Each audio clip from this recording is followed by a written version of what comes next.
At 35,000 feet above the Atlantic, a whispered confession would shatter two lives forever. When CEO Olivia Sterling leaned toward the stranger beside her and breathed those four terrifying words, "They're here for me," she had no idea she was about to witness the resurrection of the world's most dangerous ghost. Stay with me until the very end of this story and comment with your city so I can see how far this tale has traveled across the world. The champagne had lost its fizz 20 minutes ago, but Olivia Sterling hadn't touched it anyway. She sat rigid in seat 2A of the Air France flight, her manicured fingers gripping the leather armrest as she stared out the window at the endless expanse of dark ocean below. The first-class cabin hummed with the quiet luxury she'd grown accustomed to: soft lighting, hushed conversations, the gentle clink of crystal glasses. But tonight, none of it could calm the storm raging in her chest. At 28, Olivia had already earned the kind of reputation that made grown men in $1,000 suits break into cold sweats. Sterling Dynamics.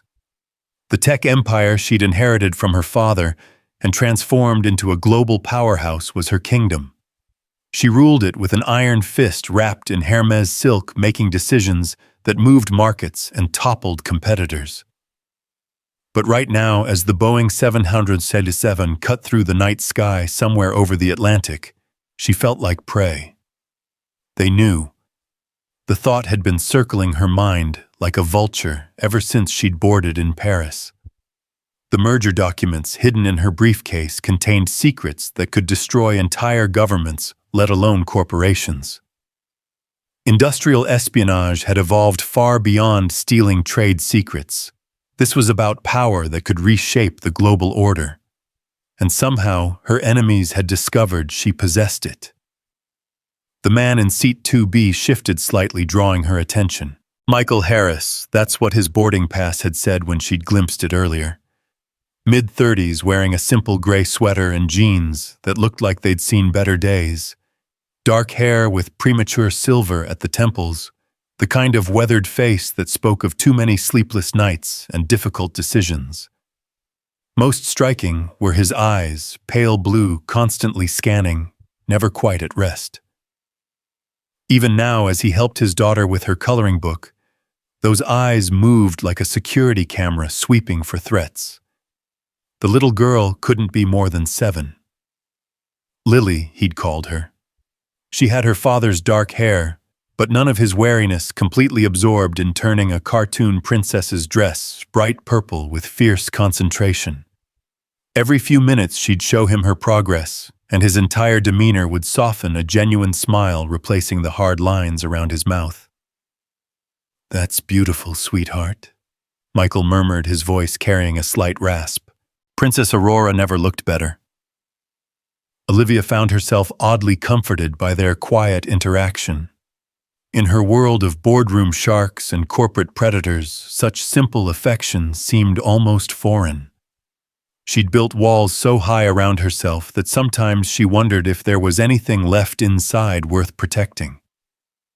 The cabin lights dimmed further as the crew prepared for the overnight portion of the flight. Most passengers had settled in, some already asleep behind eye masks and beneath airline blankets. The elderly couple across the aisle was sharing a crossword puzzle, their whispered discussions about 7-letter words, creating a bubble of domestic tranquility. 2 rows back, a businessman typed furiously on his laptop, probably working on a presentation for Monday morning. Everything appeared normal. Too normal.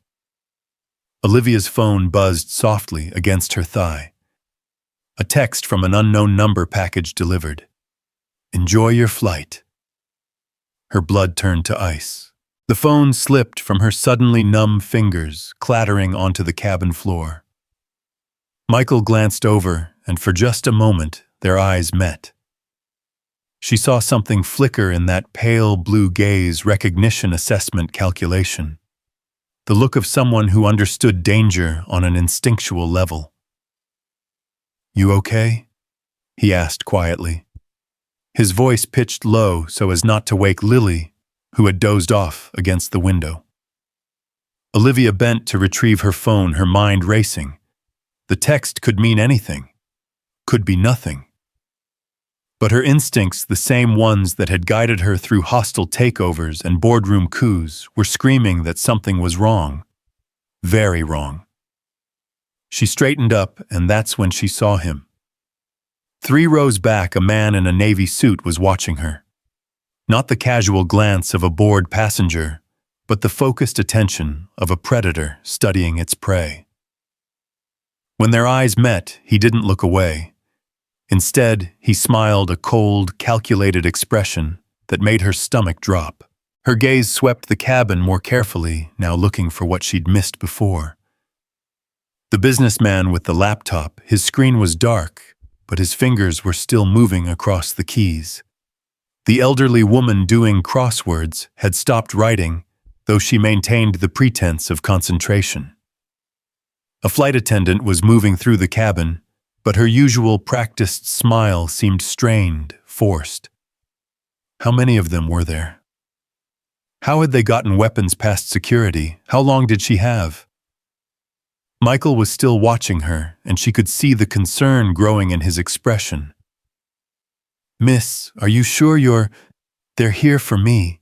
She whispered the words, barely audible over the drone of the engines. The change in Michael was instantaneous and terrifying. Every muscle in his body seemed to coil, his casual posture transforming into something predatory.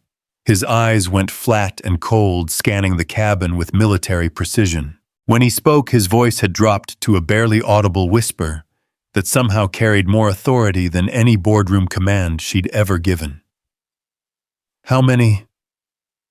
The simple question confirmed her worst fears. This wasn't paranoia. This was real. "I don't know," she breathed back. "At least 3, maybe more." His hand moved almost imperceptibly to touch his daughter's shoulder. Lily stirred slightly, but didn't wake.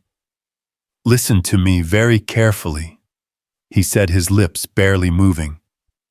"In about 30 seconds, things are going to get very bad, very quickly. When I move, you get down and stay down.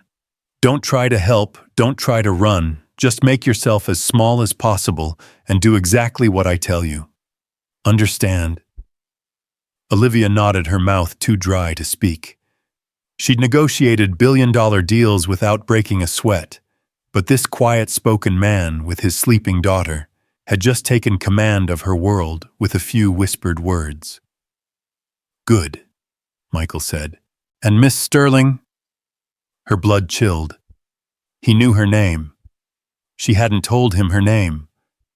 "Try not to scream. It'll wake Lily." Before she could process what that meant, the cabin erupted into chaos. The businessman with the dark laptop stood up, his hand emerging from his jacket with something that definitely wasn't a business card. The elderly woman's crossword puzzle clattered to the floor as she reached into her purse. The flight attendant stopped pretending to check overhead bins and turned toward them with purpose. But Michael was already moving.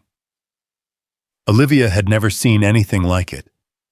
One moment he was a tired father helping his daughter color, the next he was something else entirely fluid, precise, deadly. His left hand shot out and struck a pressure point on the businessman's wrist, and whatever weapon he'd been drawing went spinning into the aisle. His right elbow drove backward into the nose of a passenger who'd been approaching from behind a man Olivia hadn't even noticed. "Down!" Michael barked at her, and she dropped to the floor without thinking, covering her head as pandemonium broke loose around her. The cabin filled with shouts and screams as other passengers realized what was happening. Someone was yelling about hijackers, another voice shouting for everyone to remain calm. The plane shuddered as the pilots, alerted by the commotion, began evasive maneuvers. Through the chaos, Olivia could track Michael's movement by sound. The sharp crack of bone against bone, the thud of a body hitting the floor, the metallic clatter of weapons being disarmed. He moved like a ghost through the confined space, neutralizing threats with an efficiency that was both beautiful and terrifying. "Daddy!" Lily's sleepy voice cut through the noise and everything stopped. The little girl was sitting up in her seat, rubbing her eyes and looking around in confusion at the chaos surrounding her. One of the attackers, the woman with the crossword puzzle, had broken free from the melee and was advancing on the child, with something silver gleaming in her hand. The sound Michael made wasn't quite human. It was the growl of a wild animal defending its young primal and full of murderous intent. He crossed the cabin in 2 impossibly fast strides, his hand closing around the woman's throat and lifting her off her feet. The weapon, a ceramic knife designed to pass through metal detectors, clattered harmlessly to the floor. "You do not touch my daughter," he said, his voice so quiet it was almost lost in the cabin noise, but carrying such menace that even Olivia felt her blood freeze. The woman's eyes went wide with terror before the pressure on her throat rendered her unconscious. Michael lowered her to the floor with surprising gentleness, then turned to his daughter. "It's okay, sweetheart," he said, his voice instantly transforming back into something warm and reassuring. "Just some grown-ups having a disagreement. Why don't you put your headphones on and watch your movie?" Lily nodded solemnly, apparently accepting this explanation with the resilience of childhood. She fumbled for her tablet and noise-canceling headphones, disappearing into the world of animated princesses, while actual violence unfolded around her. Michael turned back to the cabin, and Olivia got her first clear look at him in the aftermath. His gray sweater was torn at the shoulder, a thin line of blood trickling from a cut on his cheek. But his hands were steady, his breathing controlled, his eyes constantly moving as he assessed the remaining threats. "How many more?" He asked the question to the air, but somehow Olivia knew he was addressing her. She lifted her head, cautiously scanning the cabin. The immediate attackers were down unconscious or groaning in pain, but other passengers were pressed against the walls and windows, terror written across their faces. The legitimate flight crew was huddled near the galley, the flight attendants looking shell-shocked. I think that was all of them," she said, her voice shaking. Michael nodded once, then moved methodically through the cabin, checking each downed attacker and securing their weapons. His movements were professional, practiced. This wasn't the first time he'd dealt with a situation like this. "Who are you?" Olivia whispered as he passed her seat. He paused, and for a moment, she saw something flicker across his face, pain, regret, the weight of old secrets. "Someone who died a long time ago," he said finally. "Someone who should have stayed dead." The intercom crackled to life, the captain's voice tight with tension. "Ladies and gentlemen, we've experienced a security incident in the cabin. We're diverting to the nearest available airport for an emergency landing. Please remain in your seats and follow the instructions of the cabin crew." Emergency landing. That meant questions, authorities' investigations. Michael's jaw tightened as the implications hit him. Whatever carefully constructed life he'd built for himself and his daughter was about to be exposed to scrutiny he clearly couldn't afford. "They'll want to know who you are," Olivia said, understanding his dilemma. "The authorities. They'll run your name, your background, everything." "I know." His voice was flat, resigned. "I can help with that." The words were out of her mouth before she'd fully thought them through, but she didn't take them back. "Sterling Dynamics has security clearances with agencies you've probably never heard of.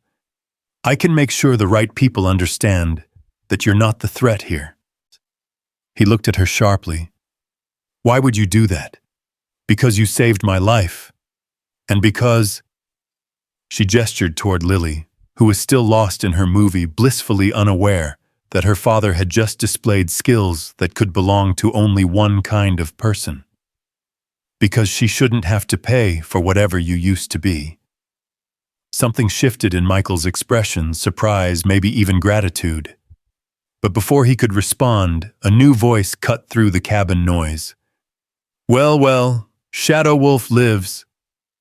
The voice came from the back of the plane, smooth and cultured with just a hint of accent. Olivia turned to see a man standing in the aisle, tall, expensively dressed, with the kind of classical features that belonged on a Renaissance statue.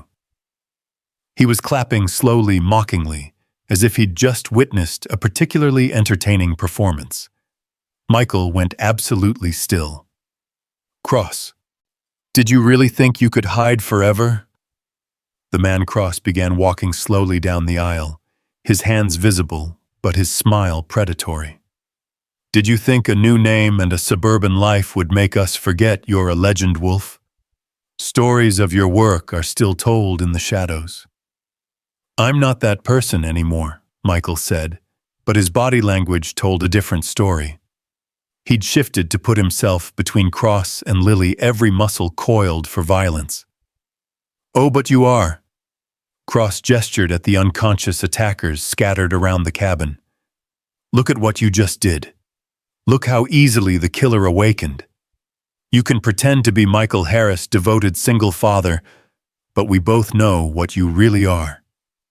Lily chose that moment to look up from her tablet, pulling off one headphone. "Daddy, is everything okay? Who's that man?" The question hung in the air like a live wire.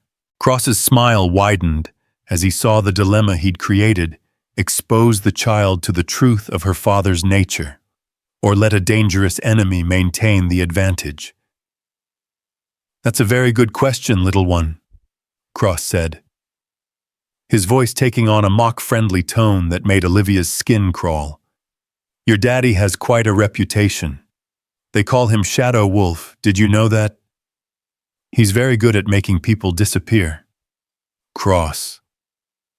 The name came out like a curse, Michael's voice carrying a level of menace that made the air itself seem dangerous. "Oh, don't worry. I'm not here for you, Wolf. At least not primarily." Cross's attention shifted to Olivia, and she felt like a mouse being studied by a snake. "I'm here for Miss Sterling and her little briefcase full of secrets. You see, there are certain parties who would pay handsomely for the merger documents she's carrying. Industrial espionage is so much more profitable than simple assassination these days." Olivia's hand moved instinctively to her briefcase, and Cross laughed. "Yes, that one. The one containing Sterling Dynamics acquisition plans for Chen Industries, along with their classified defense contracts. Do you have any idea what those satellite defense algorithms are worth on the black market?" Her blood ran cold. The merger was supposed to be absolutely confidential. Only 3 people in the world knew the full scope of what Chen Industries had developed. If that information fell into the wrong hands... "The thing is," Cross continued conversationally, "my employer really doesn't care if you cooperate or not. Dead women tell no tales, but sometimes their secrets can be extracted anyway. However, I'm feeling generous tonight. Hand over the briefcase and I'll make sure your death is quick." "Like hell," Michael growled. "Ah, but that's where things get interesting, Wolf." Cross's smile turned vicious. "You see, I've taken out a little insurance policy." He raised his left hand, and Olivia saw a small device clutched in his palm, some kind of transmitter with a single red button under his thumb. "Dead man's switch," Cross explained pleasantly. "If my heart stops beating, or if I release this button, a very powerful explosive device in the cargo hold will detonate. Not enough to bring down the plane immediately, but certainly enough to ensure everyone aboard dies slowly as we spiral into the ocean." The cabin had gone absolutely silent. Even the background noise of the engines seemed muted as the implications sank in.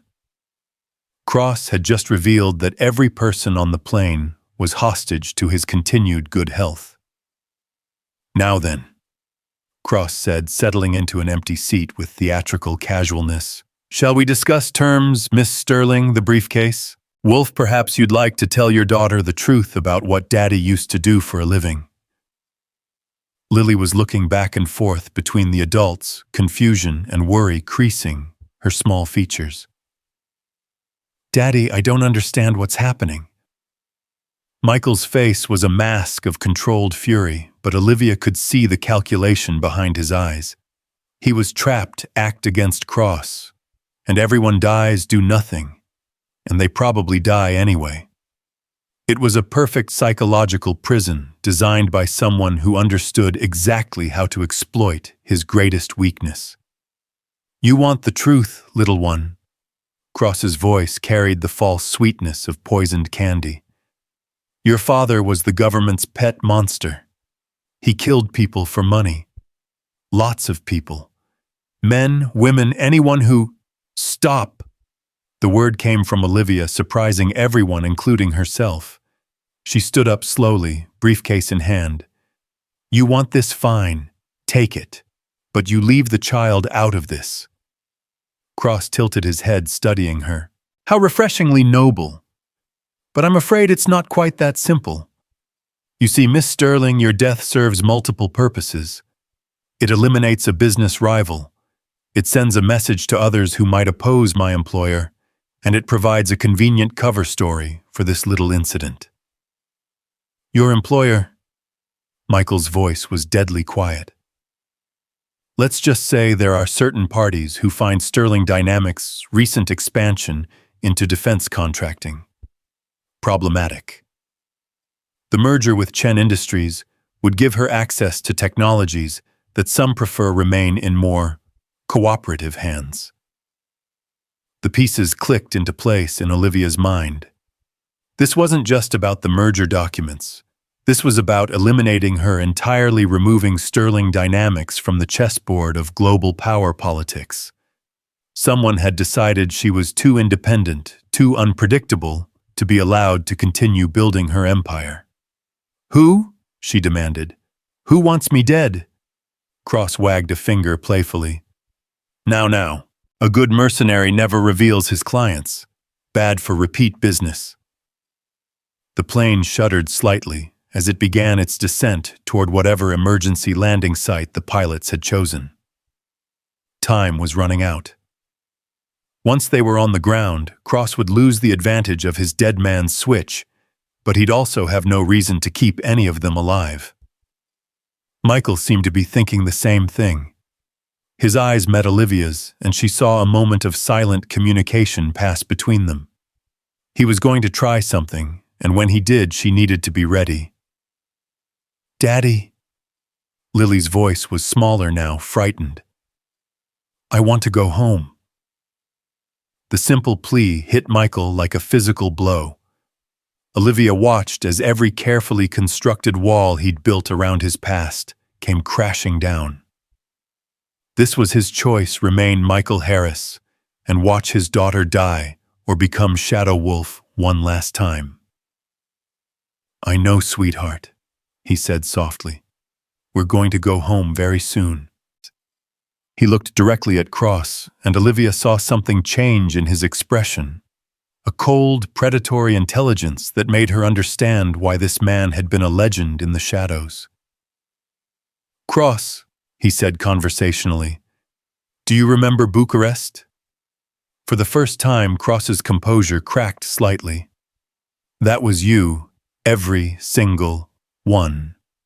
Michael's voice carried the weight of old violence, old victories.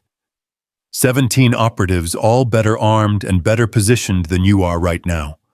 Want to know how that ended? You're bluffing. You've gone soft, Wolf. 7 years of playing house with your little girl has made you weak. Michael smiled, and it was the most frightening expression Olivia had ever seen. There's only one way to find out. The tension in the cabin was so thick it was almost visible. Other passengers were pressed against the walls and windows, sensing that they were witnessing something far beyond a simple hijacking. This was personal, a confrontation between predators that had been years in the making. Cross's thumb hovered over the dead man's switch, sweat beginning to bead on his forehead, despite his attempt to maintain control. You won't risk it. Not with the girl here. Not with a plane full of innocents. Won't I? Michael's head tilted slightly, and Olivia realized she was looking at a completely different person than the tired father who'd been helping his daughter color. This was Shadow Wolf, and he was absolutely terrifying. The plane's announcement system crackled to life again. Ladies and gentlemen, we'll be landing in Reykjavik in approximately 15 minutes. Please ensure your seatbelts are fastened and your seats are in the upright position. 15 minutes. Cross would have to make his move soon, and everyone in the cabin knew it. Last chance, Miss Sterling, Cross said, but his voice had lost some of its earlier confidence. The briefcase. Olivia looked at the case in her hands, then at Lily's frightened face, then at Michael's cold, calculating eyes. The merger documents represented 2 years of work, billions of dollars in projected revenue, the future of her company. But they were just papers. The people in this cabin, especially the little girl who just wanted to go home, were irreplaceable. She took a step toward Cross' briefcase extended. Olivia, no. Michael's voice was sharp with warning. It's just business, she said, meeting his eyes.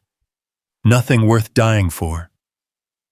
But as she moved closer to Cross, she saw Michael's almost imperceptible nod.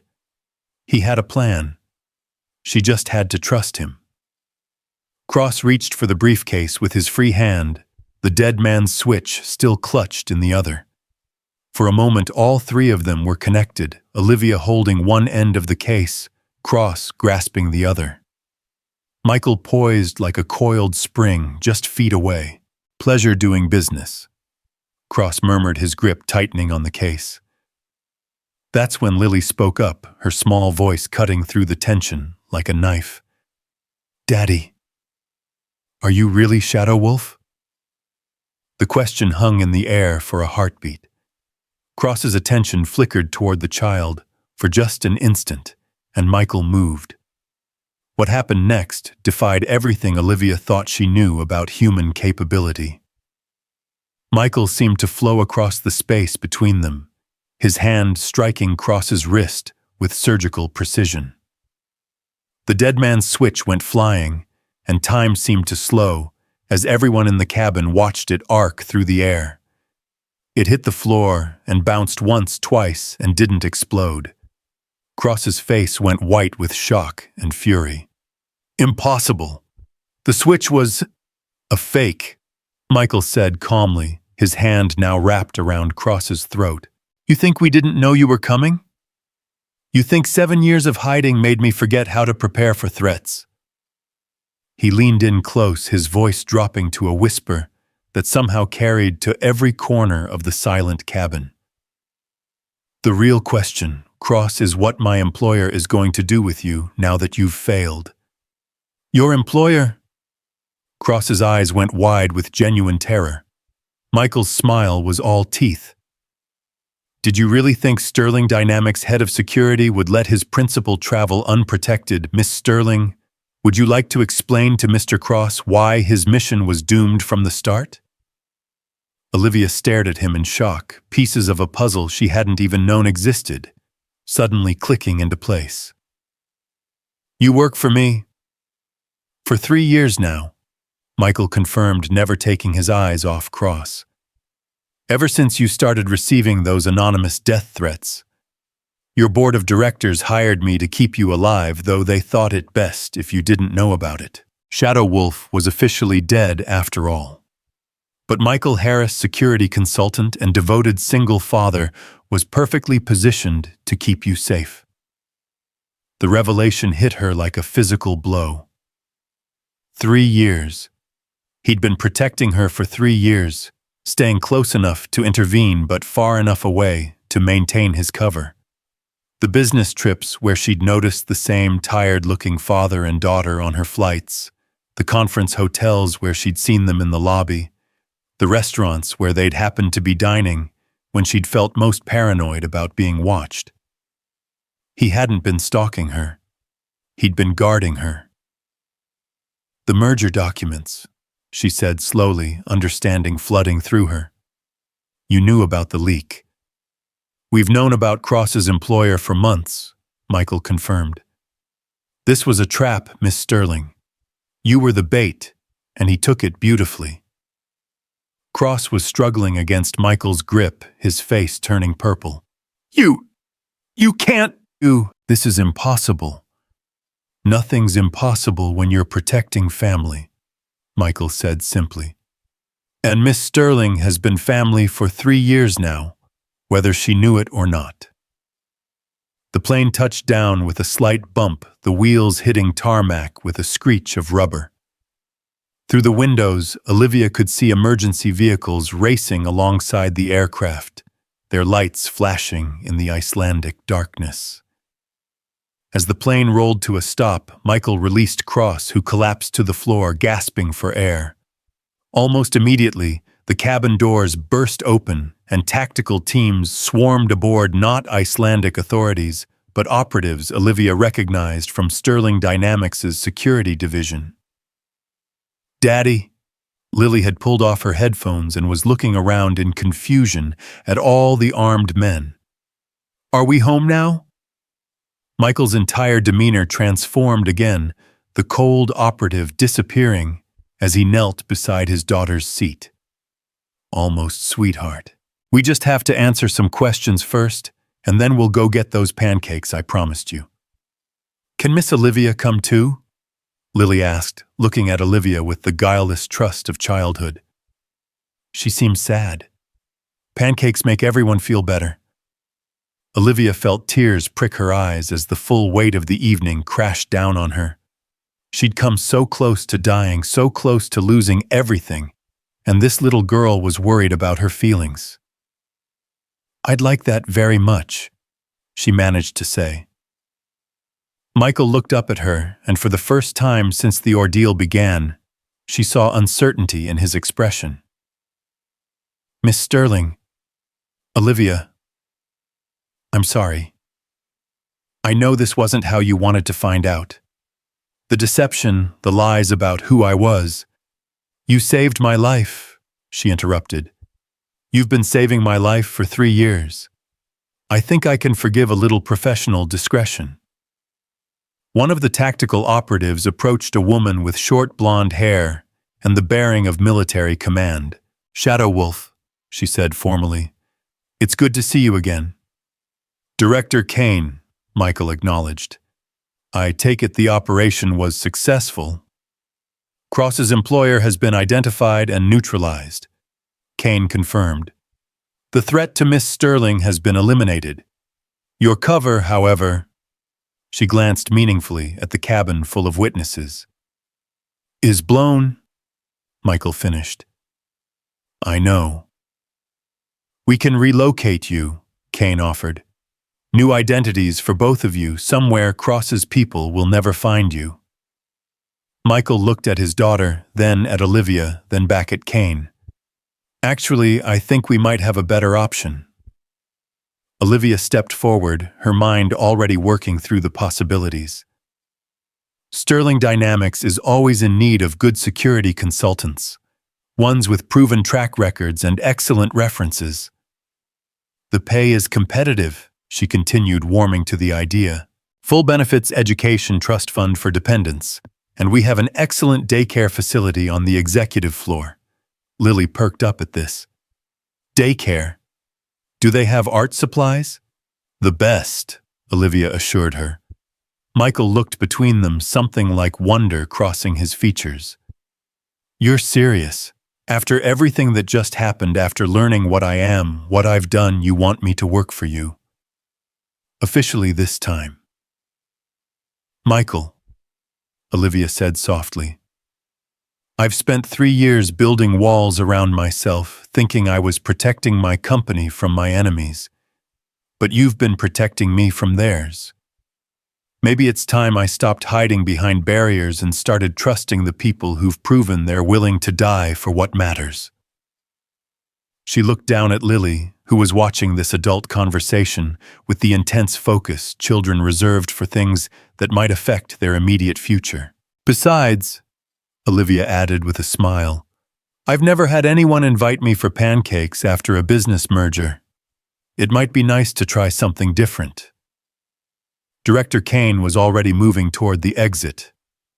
Cross and his remaining operatives in custody. Shadow Wolf, she called back. For what it's worth, you made the right choice 7 years ago.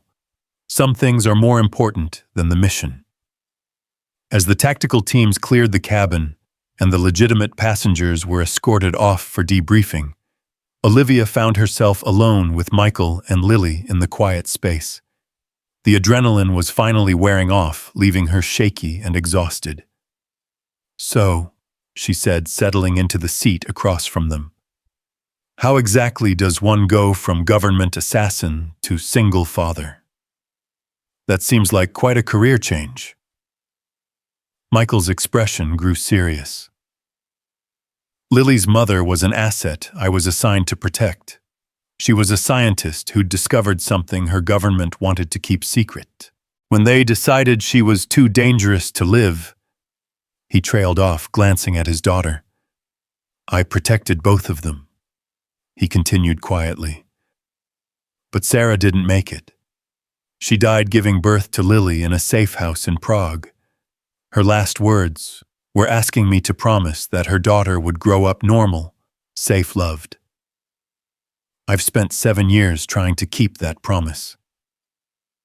And you have, Olivia said firmly. Look at her, Michael. She's happy, she's secure, she's everything her mother wanted her to be. Lily had fallen asleep again, exhausted by the long day and the emotional upheaval she didn't fully understand. Her head was pillowed against her father's shoulder and one small hand still clutching a purple crayon. The question now, Olivia continued, is what happens next? Sterling Dynamics could use someone with your particular skill set, but more than that, I could use a friend. Someone I can trust absolutely. Michael met her eyes, and she saw the moment he made his decision. Friends have pancake breakfasts, he said solemnly. They do, she agreed, and friends protect each other. Always. He extended his hand, and she shook it, not the formal gesture of a business deal, but the simple contact of two people who'd found something unexpected in the aftermath of violence. Then I accept your offer, Miss Sterling, he said. On one condition. Name it. Call me Michael. Shadow Wolf really is dead now. Has been for 7 years. I'd like to keep it that way. Olivia smiled, feeling lighter than she had in years. Deal. But only if you call me Olivia. I think we're past the point of formal titles. As the plane was towed toward the terminal, she looked out at the lights of Reykjavik spreading below them. Somewhere in the distance, the aurora borealis painted the sky in sheets of green and gold, a reminder that even in the darkest nights, there could be beauty, wonder, unexpected magic. She'd boarded this flight as Olivia Sterling, CEO and corporate shark armored in designer suits and isolation. She was walking off as simply Olivia, a woman who'd discovered that the best protection wasn't walls and barriers, but the trust of someone willing to stand between you and the darkness. And tomorrow, for the first time in longer than she could remember, she was going to have pancakes with friends. The debriefing rooms at Keflavik Airport were sterile and cold. Nothing like the warm promise of pancakes that had sustained them through the chaos above the Atlantic. Olivia sat across a metal table from Agent Morrison, a tall woman with steel-gray hair and the kind of penetrating stare that suggested she'd extracted confessions from stone walls. The fluorescent lights hummed overhead, casting harsh shadows that made everyone look like suspects. Let me understand this correctly, Miss Sterling, Morrison said, flipping through a thick file. You've been under protection for 3 years without knowing it. Your head of security is a supposedly deceased government asset, and tonight's attack was orchestrated by parties unknown to acquire classified merger documents that could destabilize global defense networks. That's a simplified version, but essentially correct. Olivia glanced at the one-way mirror, wondering who was watching from behind it. She'd been in enough boardroom negotiations to recognize when she was being evaluated by multiple parties. Morrison's pen scratched across the paper. "And you're willing to provide full cooperation with our investigation into the source of the leak regarding your merger plans." "Of course, but I want guarantees about Michael and his daughter. They're under my protection now." "Michael Harris doesn't exist," Morrison said flatly. "According to our records, that identity was created as a deep cover for an operation that officially never happened. The man you know as Michael died in Prague 7 years ago, along with his handler." Olivia's jaw tightened. "Then maybe it's time for your records to reflect reality. Michael Harris is very much alive. He's my head of security, and he has a 7-year-old daughter who needs stability, not more upheaval." Morrison studied her with newfound interest. "You're protecting him." "He protected me first." The door opened, and Director Kane entered with a tablet in her hands. "Miss Sterling, we need to discuss the implications of tonight's events. Your company's merger with Chen Industries has attracted attention from parties that prefer certain technologies remain in less independent hands." "You mean they want Sterling Dynamics under government control?" Olivia didn't phrase it as a question. "I mean, there are forces that view your upcoming acquisition as a threat to national security. Chen Industries' satellite defense algorithms combined with your global infrastructure would create a private entity with capabilities that rival sovereign nations." Olivia leaned back in her chair, pieces of a larger puzzle clicking into place. This was never just about stealing the merger documents. Someone wants to destroy the deal entirely. "Several someones," Kane confirmed. "Cross was working for a consortium of defense contractors who would lose billions if your merger succeeds. But there are also foreign interests who prefer American defense technology remain under direct government oversight." "And you? Which side are you on, Director Kane?"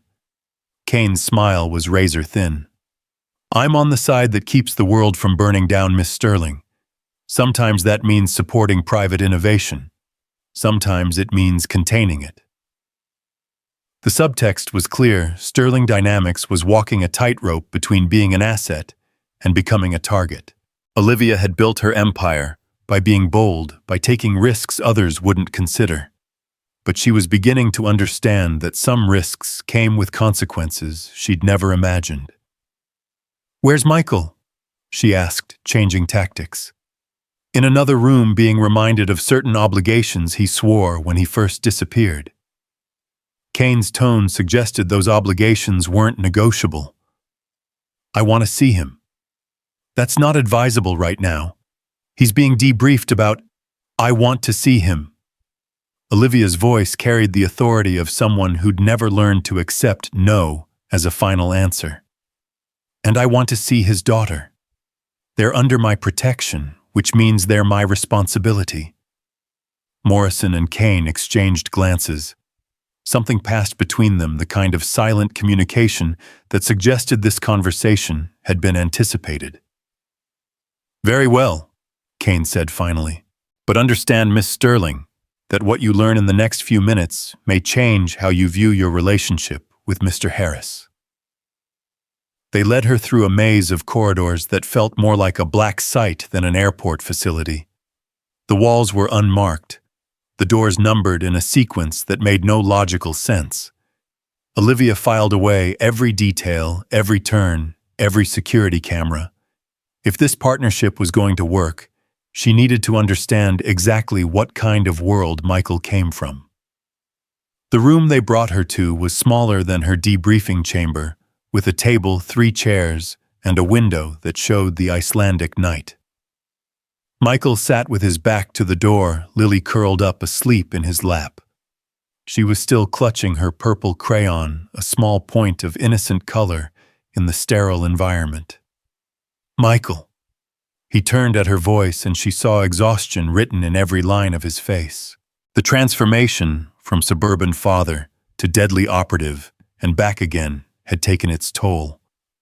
But his eyes were alert, calculating he was still assessing threats even in this supposedly secure facility. "They told you," he said. "It wasn't a question."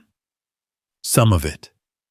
She took the chair across from him, careful not to wake Lily. "They told me Michael Harris is a fiction. They told me Shadow Wolf was supposed to stay dead. What they didn't tell me is what that means for us going forward."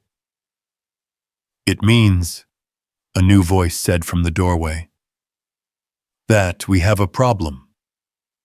The man who entered was younger than Kane, but carried himself with the confidence of someone accustomed to being the smartest person in the room.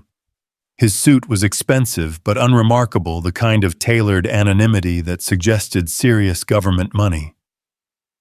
"Assistant Director Chen," Michael said without warmth. "I should have known you'd be here." "Marcus Chen," the man introduced himself to Olivia.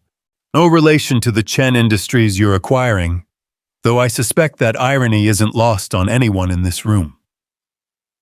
Olivia studied him, reading the body language between the two men.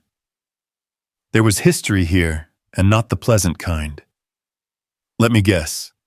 You're here to tell me why I can't hire Michael." "I'm here to explain why the man you think you're hiring doesn't exist in any official capacity," Chen replied smoothly. "Shadow Wolf was part of a program that officially never existed. His death in Prague was carefully orchestrated to allow him to disappear. Bringing him back into the public eye, even as a corporate security consultant, creates complications." "What kind of complications?" Chen pulled out a tablet and swiped through several screens. "The kind where foreign governments realize that the United States is using supposedly dead operatives to protect private corporate interests. The kind where Congress starts asking questions about black ops programs that senators with clearance have never heard of. The kind," Michael added quietly, "where people like Cross start coming out of the woodwork to settle old scores." Lily stirred in his arms, mumbling something about princesses before settling back into sleep. The contrast between his words and his gentle adjustment of her position wasn't lost on anyone in the room. "So what are you proposing?" Olivia asked. "Michael Harris gets a clean identity, a proper background that will stand up to scrutiny," Chen said. "In exchange, he agrees to certain consultations when his expertise is required. You want him to be your asset again." "I want him to be a bridge between the private and government sectors. Sterling Dynamics is about to become one of the most powerful defense contractors in the world. Having someone with Michael's background on your team serves everyone's interests." Olivia looked at Michael, trying to read his expression. "What do you think?" "I think," Michael said slowly, "that I'm tired of being other people's weapon. But I also think that Lily deserves a future where she doesn't have to keep looking over her shoulder. And me?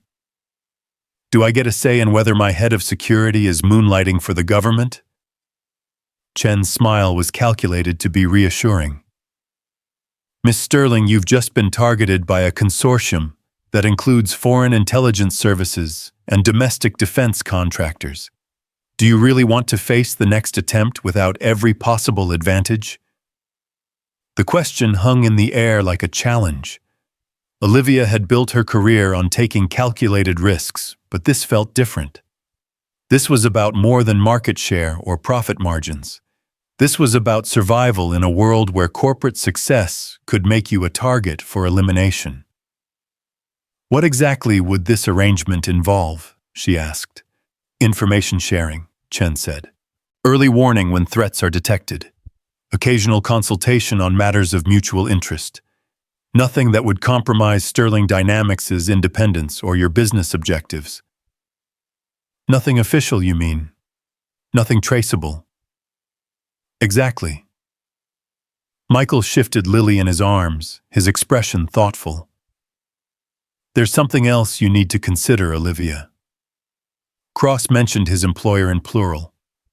Tonight wasn't just about stealing your merger documents.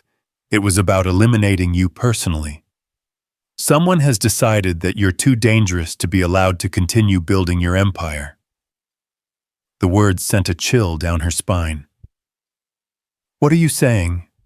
I'm saying that hiring me might be the least of your problems. The merger with Chen Industries isn't just about satellite defense algorithms. It's about creating a private entity with capabilities that rival nation-states. There are people who will kill to prevent that from happening. Chen nodded approvingly, which is why this arrangement serves everyone's interests. You get protection, we get oversight, and Michael gets legitimacy. And if I refuse, then you face the next assassination attempt alone, Chen said simply. Because there will be a next attempt, Miss Sterling. Cross was just the opening move in a much larger game. Olivia stood and walked to the window, staring out at the lights of Reykjavik. Somewhere in the distance she could see the aurora borealis painting the sky in ethereal colors, a reminder that beauty and wonder could exist even in the darkest moments. But tonight, the beauty felt fragile, temporary, something that could be snuffed out by forces beyond her control. I need guarantees, she said finally, not turning from the window. Such as, Lily stays out of this completely. Whatever arrangement we make, she doesn't become an asset, a target, or a bargaining chip. She gets to be a normal 7-year-old girl who worries about coloring inside the lines and whether her daddy will remember to pack her lunch. Agreed, Chen said without hesitation. And Michael makes his own choices. If he decides a particular mission or consultation crosses his personal lines, he can refuse without consequences. Within reason. Without qualification. Olivia's voice carried the steel that had intimidated boardrooms full of corporate sharks. He's not your property, Chen. He's not anyone's property. He's a man with a daughter who deserves better than to be treated like a government asset. Chen and Michael exchanged glances. Something passed between them, understanding, maybe even respect. Very well, Chen said. Michael Harris, legitimate security consultant with an unbreachable background, full autonomy within agreed parameters, and a daughter who grows up thinking her father is exactly what he appears to be. What about the other threats? Michael asked. Cross's employers aren't going to give up just because he failed. That's where the information sharing becomes valuable, Chen replied. We've been tracking this consortium for months. Cross was a mid-level operative expendable. The real players are still out there, and they're going to be even more motivated now that they know you're actively protecting Miss Sterling. Lily chose that moment to wake up blinking sleepily and looking around the unfamiliar room.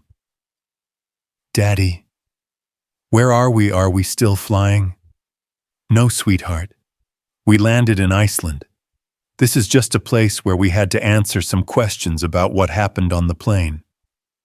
Like when the police came to school after someone drew on the bathroom walls, Lily asked with the logic of childhood.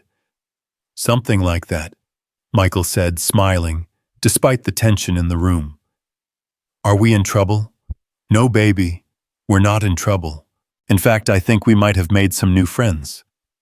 Lily looked at Olivia with curious eyes.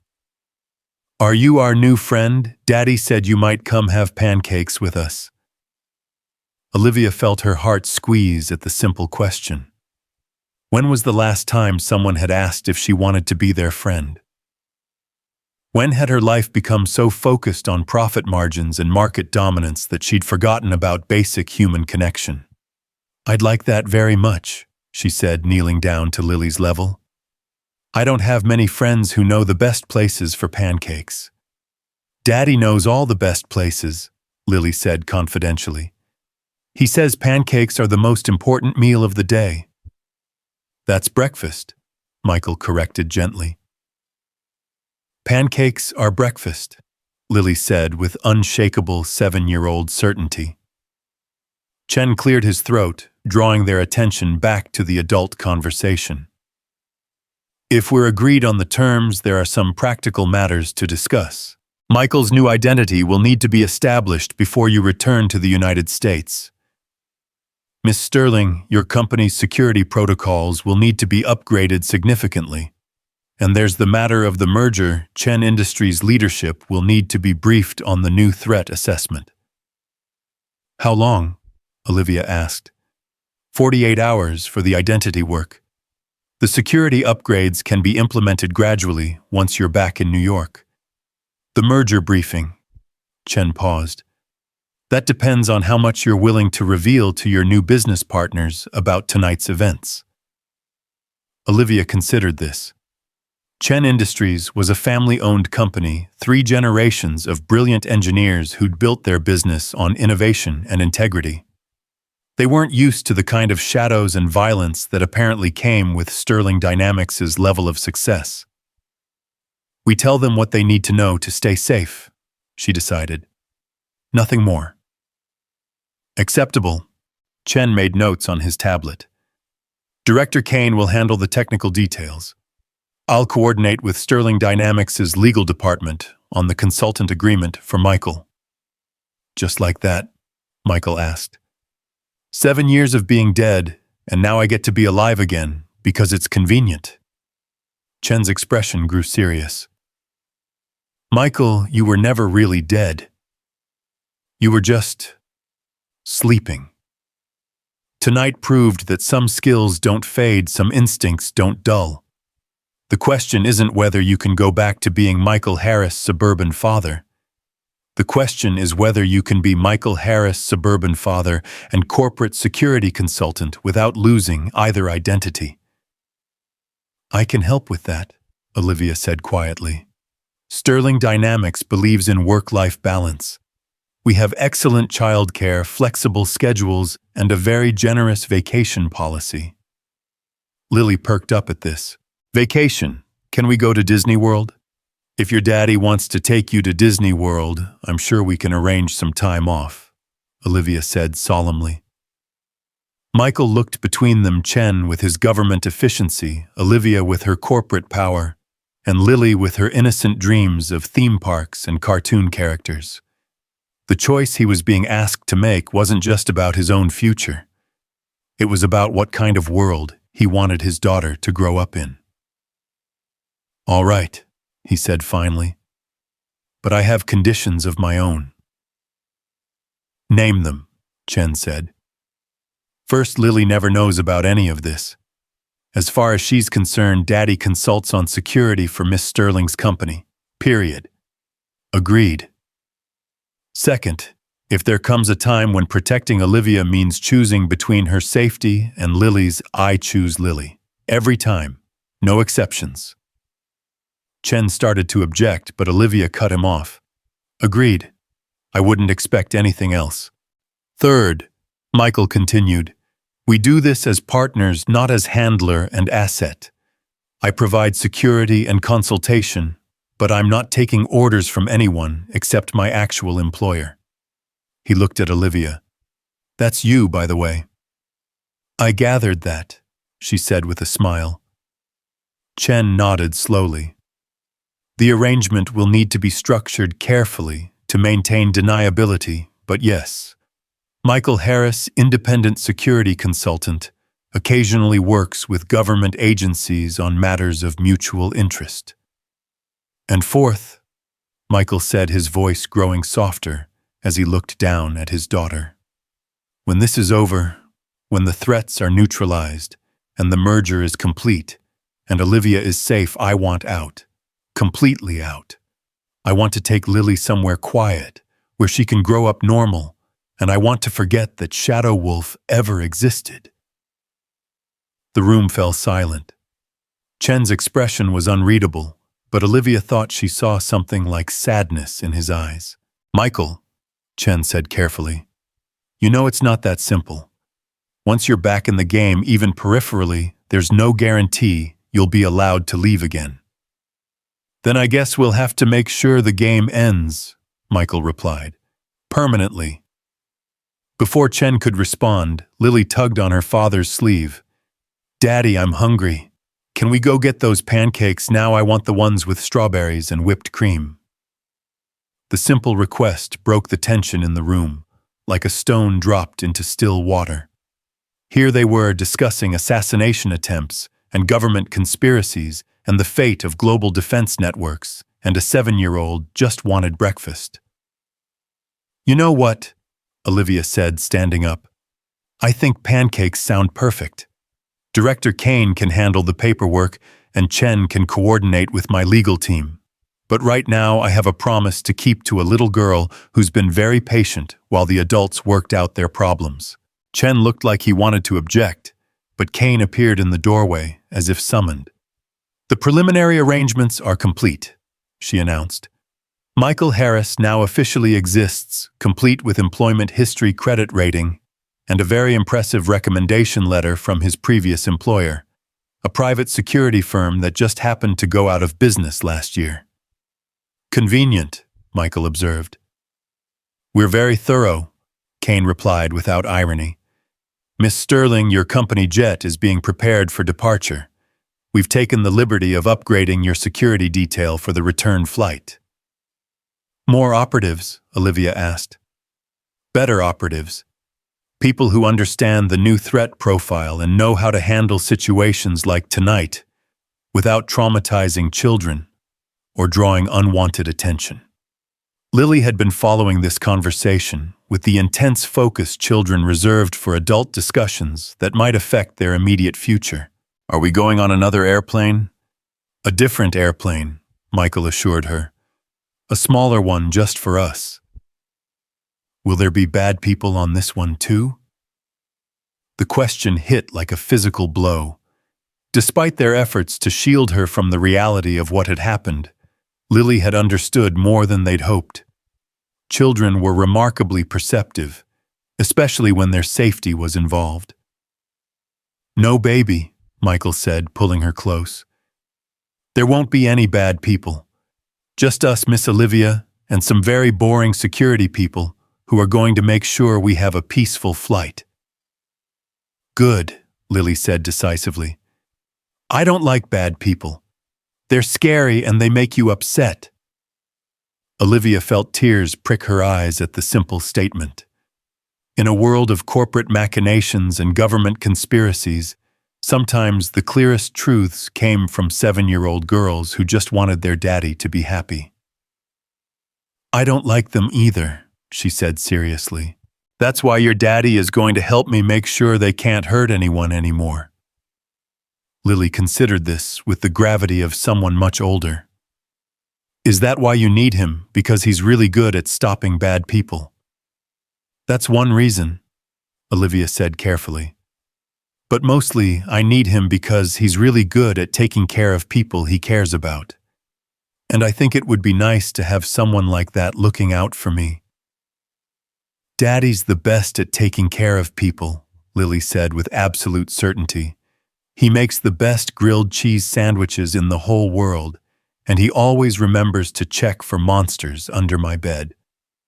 Monsters? Olivia asked, glancing at Michael. The imaginary kind, he clarified. Though after tonight I'm thinking we might need to upgrade our monster-checking protocols. Chen was gathering his papers, clearly ready to conclude the meeting. Miss Sterling, you'll have our full support during the transition. And Michael, he paused at the door. Pung. It's good to have you back, even if it's unofficial. Let's hope it stays that way, Michael replied. After Chen left, the room felt smaller, more intimate. Olivia found herself alone with Michael and Lily for the first time since the chaos had begun, and the weight of everything that had changed settled around them. So, she said finally, pancakes. Pancakes. Michael agreed. But first I think we all need to get cleaned up. It's been a long night. Lily looked down at her rumpled clothes and tangled hair. I look messy, don't I? You look like someone who's had an adventure, Olivia said diplomatically. But maybe we should find you a brush before we have breakfast. Can I pick where we go for pancakes? Lily asked hopefully.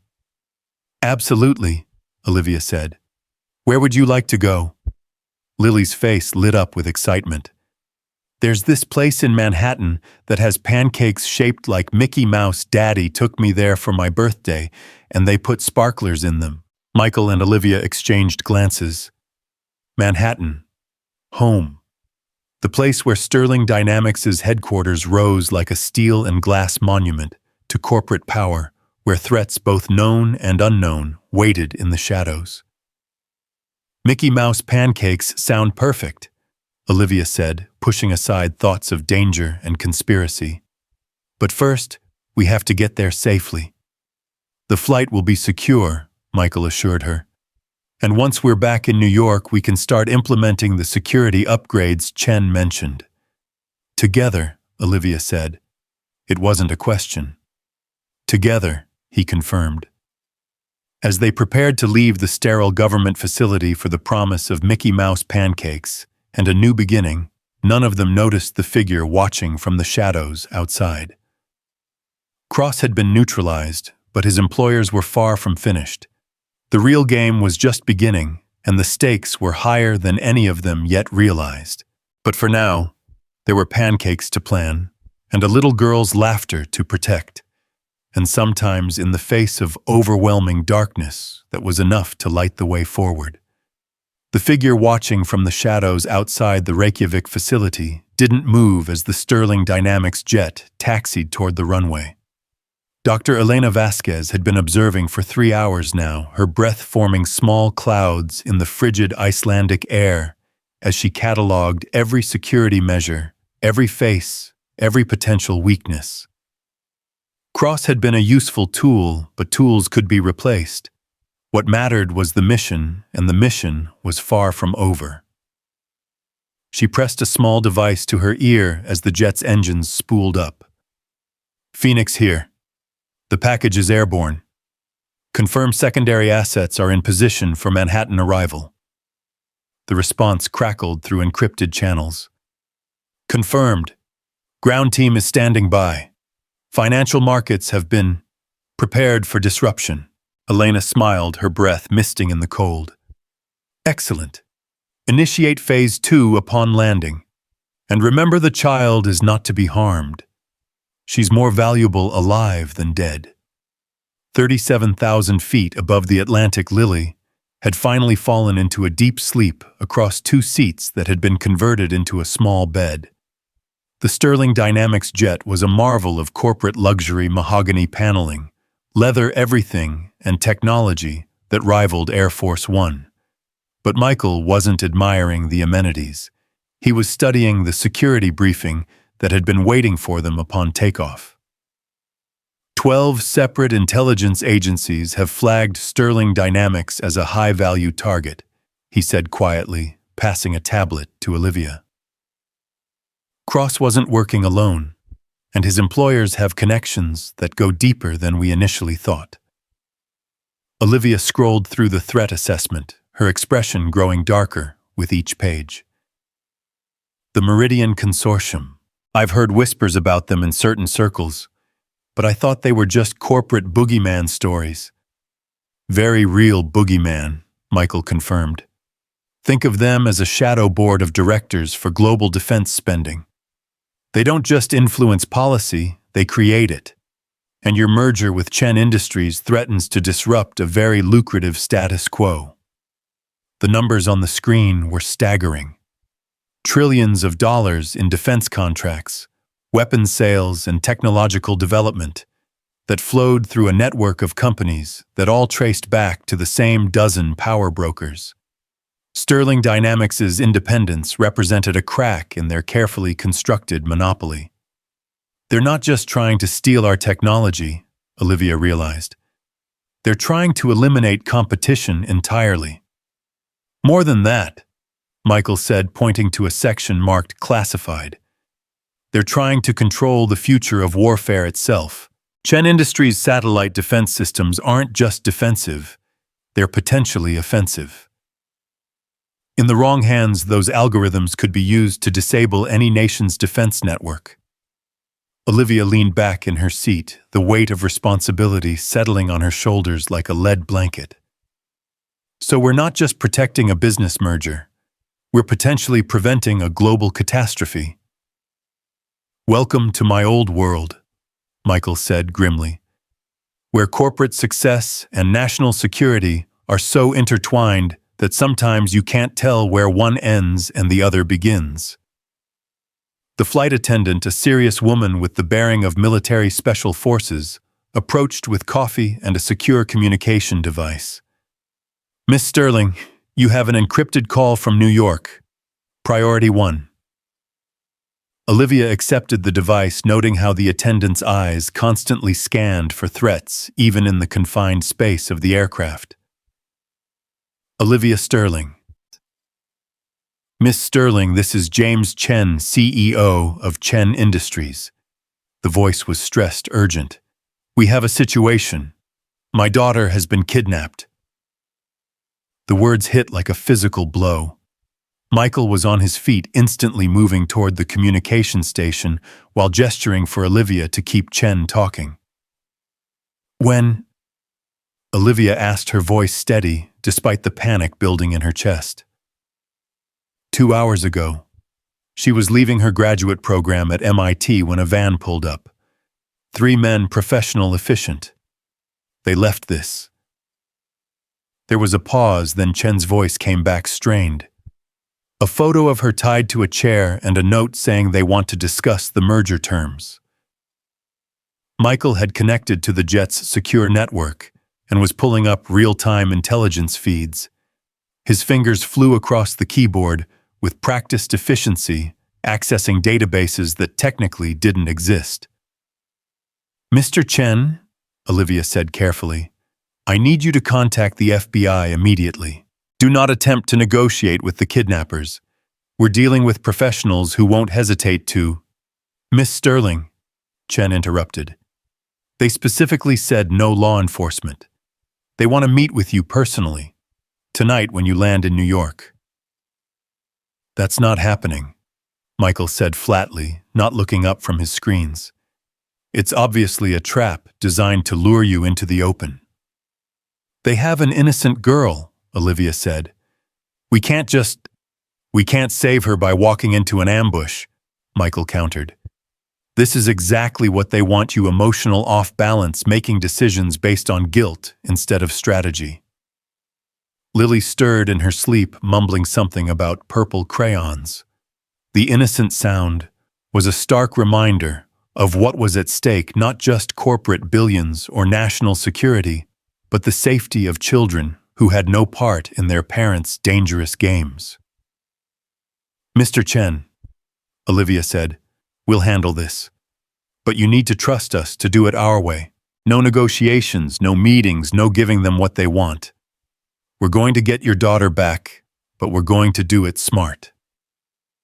After ending the call, the cabin fell silent, except for the steady drone of the engines. Michael continued working at the communication station, his expression growing darker as more intelligence came in. Talk to me, Olivia said. Sarah Chen, 24 years old, PhD candidate in quantum computing at MIT, grabbed from the parking garage of her apartment complex by a team that knew her schedule, her route, her vulnerabilities. Michael pulled up security camera footage on the main cabin screen.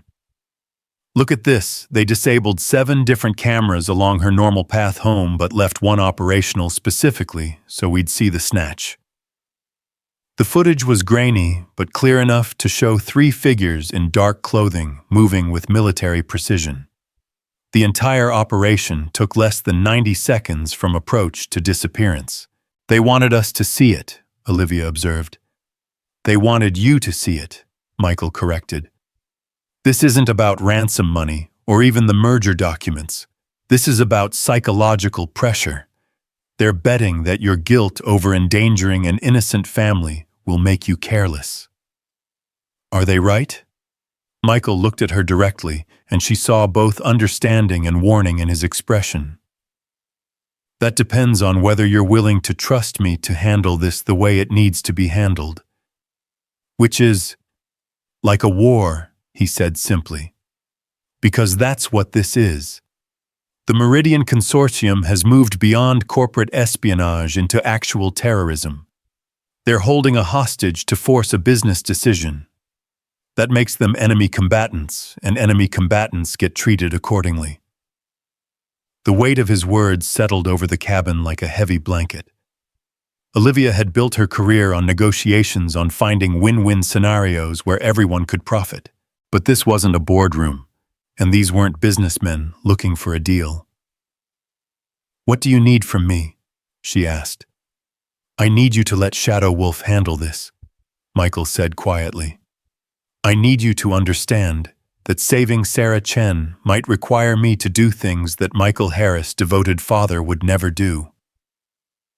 Olivia glanced at Lily, still sleeping peacefully, despite the turbulence, both meteorological and metaphorical. "And when this is over, then Michael Harris comes back and Shadow Wolf goes back to sleep. But right now we need the monster." The secure communication system chimed with an incoming priority message. Michael opened it, his expression growing grim as he read. "What is it? Sterling Dynamics stock is in freefall. Someone leaked rumors about the merger being in jeopardy, about you being involved in a terrorist incident over the Atlantic. The market is panicking." Olivia grabbed the tablet, watching her company's value plummet in real time. Billions of dollars evaporating as algorithmic trading systems responded to carefully planted disinformation. The attack wasn't just physical, it was financial, designed to cripple her company, even if she survived personally. "This is coordinated," she said. "The kidnapping, the market manipulation, the timing, they're attacking on multiple fronts simultaneously." "Classic destabilization tactics," Michael confirmed. "Military doctrine applied to corporate warfare. They're not just trying to stop the merger, they're trying to destroy both companies entirely." The flight attendant returned with another update. "Miss Sterling, your board of directors is requesting an emergency meeting upon your arrival. And there's been a development with the FBI. They're treating Sarah Chen's kidnapping as a matter of national security. Which means," Michael said, "that we're about to have federal agents crawling all over this situation. Good for legitimacy, bad for operational flexibility."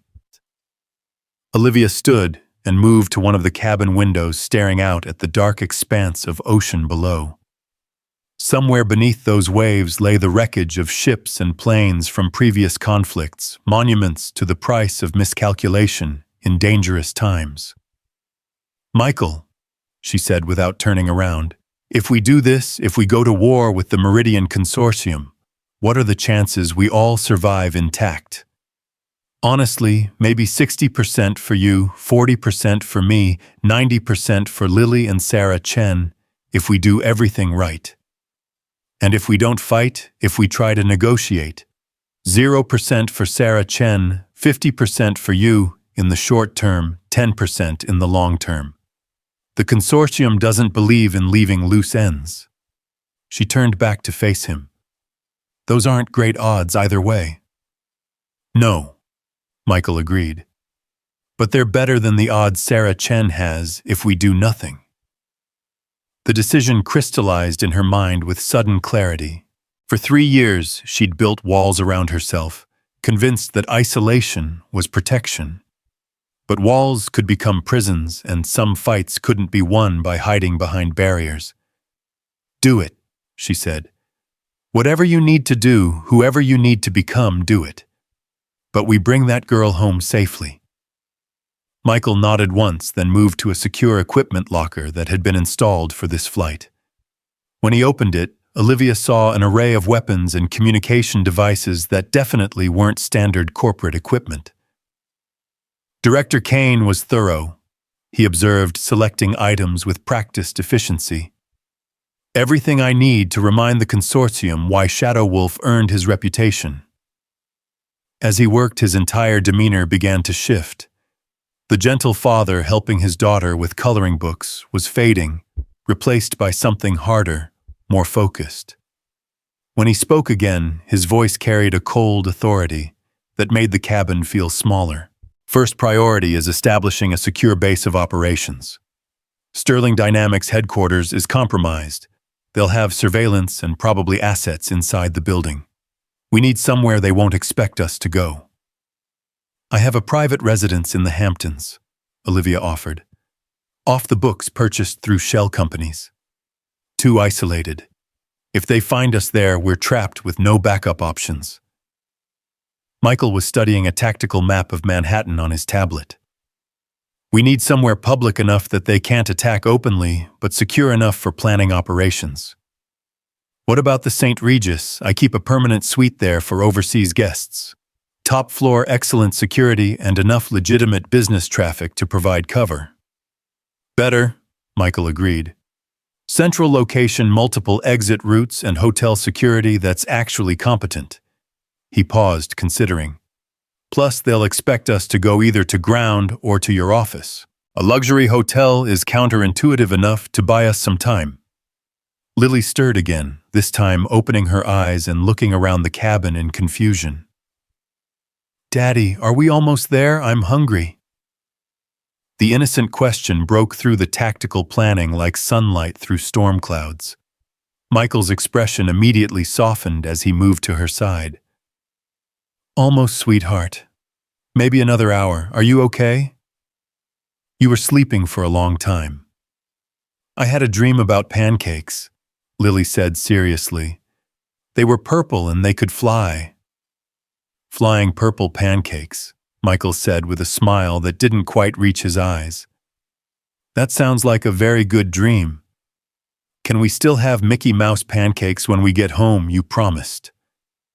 Olivia watched the exchange, seeing how Michael managed to compartmentalize the violence and tenderness, the operational planning and paternal love. It was a balancing act that required enormous emotional strength, and she wondered how long he could maintain it before something broke. We'll have pancakes, she said, joining the conversation. But first, Daddy and I have some work to do. Important work that might take a little while. Lily studied her with the penetrating gaze that children reserved for adults who weren't telling them the whole truth. Is someone in trouble? Is that why you look worried? Someone is in trouble, Olivia admitted. But your daddy is very good at helping people who are in trouble. He helped you on the airplane, Lily said matter-of-factly, when the bad men were being scary. The casual reference to the hijacking sent a chill through the cabin. Despite their efforts to shield her, Lily had absorbed more than they'd hoped. Children were remarkably resilient, but they were also remarkably perceptive. That's right, Michael said carefully. And now we need to help someone else. But this time, you're going to stay somewhere safe while we work. With Mrs. Patterson? Lily asked hopefully. Mrs. Patterson was apparently their usual babysitter, a grandmother figure who represented normalcy and security. Maybe, Michael said. We'll figure out the details when we land. But Olivia could see the concern in his expression. Normal babysitting arrangements weren't going to work when the threat level had escalated to kidnapping and market manipulation. Lily would need protection, but it had to be protection that didn't terrify a 7-year-old girl. The communication system chimed again. This time it was Director Kane. Michael, we've intercepted communications between Meridian assets in Manhattan. They're planning something for tonight, but we can't determine specifics. The chatter suggests a major operation designed to force Miss Sterling into the open. The kidnapping is just the opening move, Michael said. What else are they planning? Unknown. But satellite surveillance shows unusual activity around several locations associated with Sterling Dynamics. Your apartment building, your office, the hotel where your board meetings are typically held. Michael's jaw tightened. They're covering all the bases, trying to force us into a predetermined kill box. There's more, Kane continued. Financial intelligence suggests coordinated attacks on Sterling Dynamics' credit lines, supplier relationships, and key partnerships. They're not just trying to kill Miss Sterling, they're trying to destroy her company even if she survives. Olivia felt a surge of cold fury. Sterling Dynamics represented 15 years of her life, thousands of employees who depended on the company for their livelihoods, innovations that could benefit millions of people. The consortium wasn't just attacking her, they were attacking everyone connected to her success. "How long do we have?" she asked. "Market close is in 6 hours," Kane replied. "If Sterling Dynamics stock continues falling at current rates, you'll face margin calls that could force bankruptcy proceedings by morning." "They're not just planning to kill me," Olivia realized. "They're planning to dissect my company and sell the pieces to the highest bidder." "Classic corporate raiding tactics," Michael confirmed. "Destabilize the target, acquire the assets at fire sale prices, then eliminate any inconvenient witnesses." The jet began its descent toward New York, the familiar skyline appearing through the cabin windows like a collection of steel and glass monuments to human ambition. But tonight, those towers looked different, not symbols of achievement, but potential battlegrounds in a war Olivia was only beginning to understand. "Michael," she said quietly, "what you said about odds, you were talking about survival.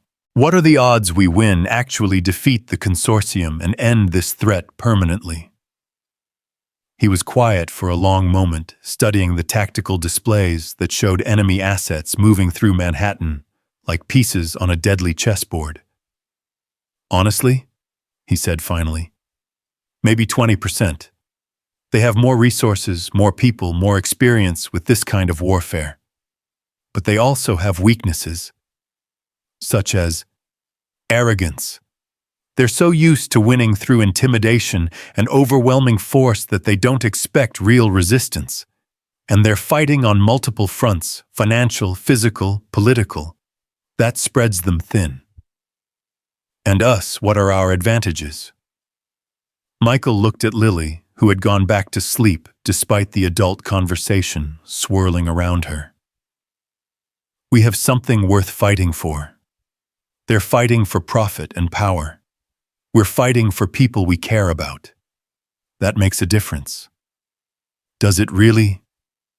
"It means we'll take risks they won't take. It means we'll fight harder, think faster, sacrifice more. And sometimes that's enough to tip the balance." The pilot's voice came over the intercom. "Beginning final approach to Teterboro. Ground temperature is 38 degrees, light rain. Miss Sterling, there's a significant security presence waiting for us, federal agents, local police, and what appears to be private security." Michael was already moving toward the equipment locker again. "They're not taking any chances. Question is, are those friendlies or hostiles? In this business," Olivia said grimly, "sometimes it's hard to tell the difference." As the jet touched down on American soil, none of them knew that Dr. Elena Vasquez was already in Manhattan, putting the final pieces of her plan into motion. Sarah Chen's kidnapping had been just the beginning, a psychological pressure point designed to force hasty decisions and tactical mistakes. The real trap was still being set, and when it closed, it would require all of Shadow Wolf's skills and Michael Harris's humanity to keep the people they loved alive. The war for Sterling Dynamics' future, and possibly the future of global defense technology, was about to begin in earnest. But first, there were federal agents to face, board members to reassure, and a 7-year-old girl who still believed that her biggest worry was whether they'd remember to put strawberries on her pancakes. Protecting that innocence while waging war against forces that showed no mercy would be the greatest challenge any of them had ever faced. The jet rolled to a stop, and through the windows they could see the flashing lights of law enforcement vehicles arranged like a perimeter of steel and authority. Whatever came next would determine not just their survival, but the kind of world Lily and Sarah Chen would inherit.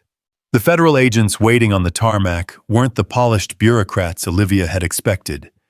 They were tactical operators, body armor visible beneath their dark suits, earpieces crackling with constant communication.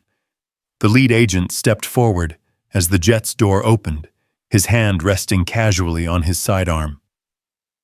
"Miss Sterling, I'm Agent Rodriguez, FBI Counterterrorism Division. We need to debrief you immediately regarding the incident over the Atlantic and the kidnapping of Sarah Chen." Michael emerged from the jet, first Lily in his arms, his eyes constantly scanning for threats among the assembled law enforcement. The little girl was awake now, clinging to her father and staring wide-eyed at all the flashing lights. "Daddy, why are there so many police cars?" she whispered. "Just some people who want to make sure we're safe, sweetheart," Michael replied, but his body language told a different story. Every muscle was coiled, ready for violence. Agent Rodriguez's attention shifted to Michael, and Olivia saw recognition flicker in the agent's eyes. "Mr. Harris, I presume. We've been briefed on your background. Director Kane speaks very highly of your capabilities." "Kane talks too much," Michael said flatly. "What's the security situation?" "Fluid," Rodriguez admitted. "We've identified at least 12 potential hostile assets in Manhattan, but intelligence suggests there are more. The Meridian Consortium has extensive resources, and they're not afraid to use them." A black SUV convoy waited beyond the perimeter engines, running windows tinted dark enough to hide an army. Olivia counted 6 vehicles, each one undoubtedly packed with enough firepower to start a small war. "Where are we going?" she asked. "Secure facility in Lower Manhattan," Rodriguez replied. "Federal building with appropriate countermeasures for this level of threat." "No," Michael's voice carried absolute authority. "Federal buildings are predictable targets. They'll have contingencies for every approach, every exit. We need somewhere they won't expect." Rodriguez's expression tightened. "Mr. Harris, this is a federal investigation now. We determine security protocols. And I determine whether my principal lives through the night," Michael countered. "You want to help, great. But we do this smart, not by the book." Before Rodriguez could respond, Olivia stepped between them. "Gentlemen, we don't have time for a territorial dispute. Sarah Chen has been kidnapped. My company is under financial attack, and there are people trying to kill all of us. Can we focus on solving problems instead of creating new ones?" Lily tugged on her father's sleeve. "Daddy, I don't like all the shouting. Can we go home now?" The simple request cut through the tension like a knife. Michael's expression immediately softened as he adjusted his daughter's position in his arms. "Soon, baby. First, we need to make sure it's safe." Rodriguez was speaking into his earpiece, receiving updates that apparently weren't encouraging based on his deepening frown. "Miss Sterling, we've just received word that Sterling Dynamics headquarters is being evacuated due to a bomb threat, and your apartment building has been placed under surveillance after suspicious activity was reported."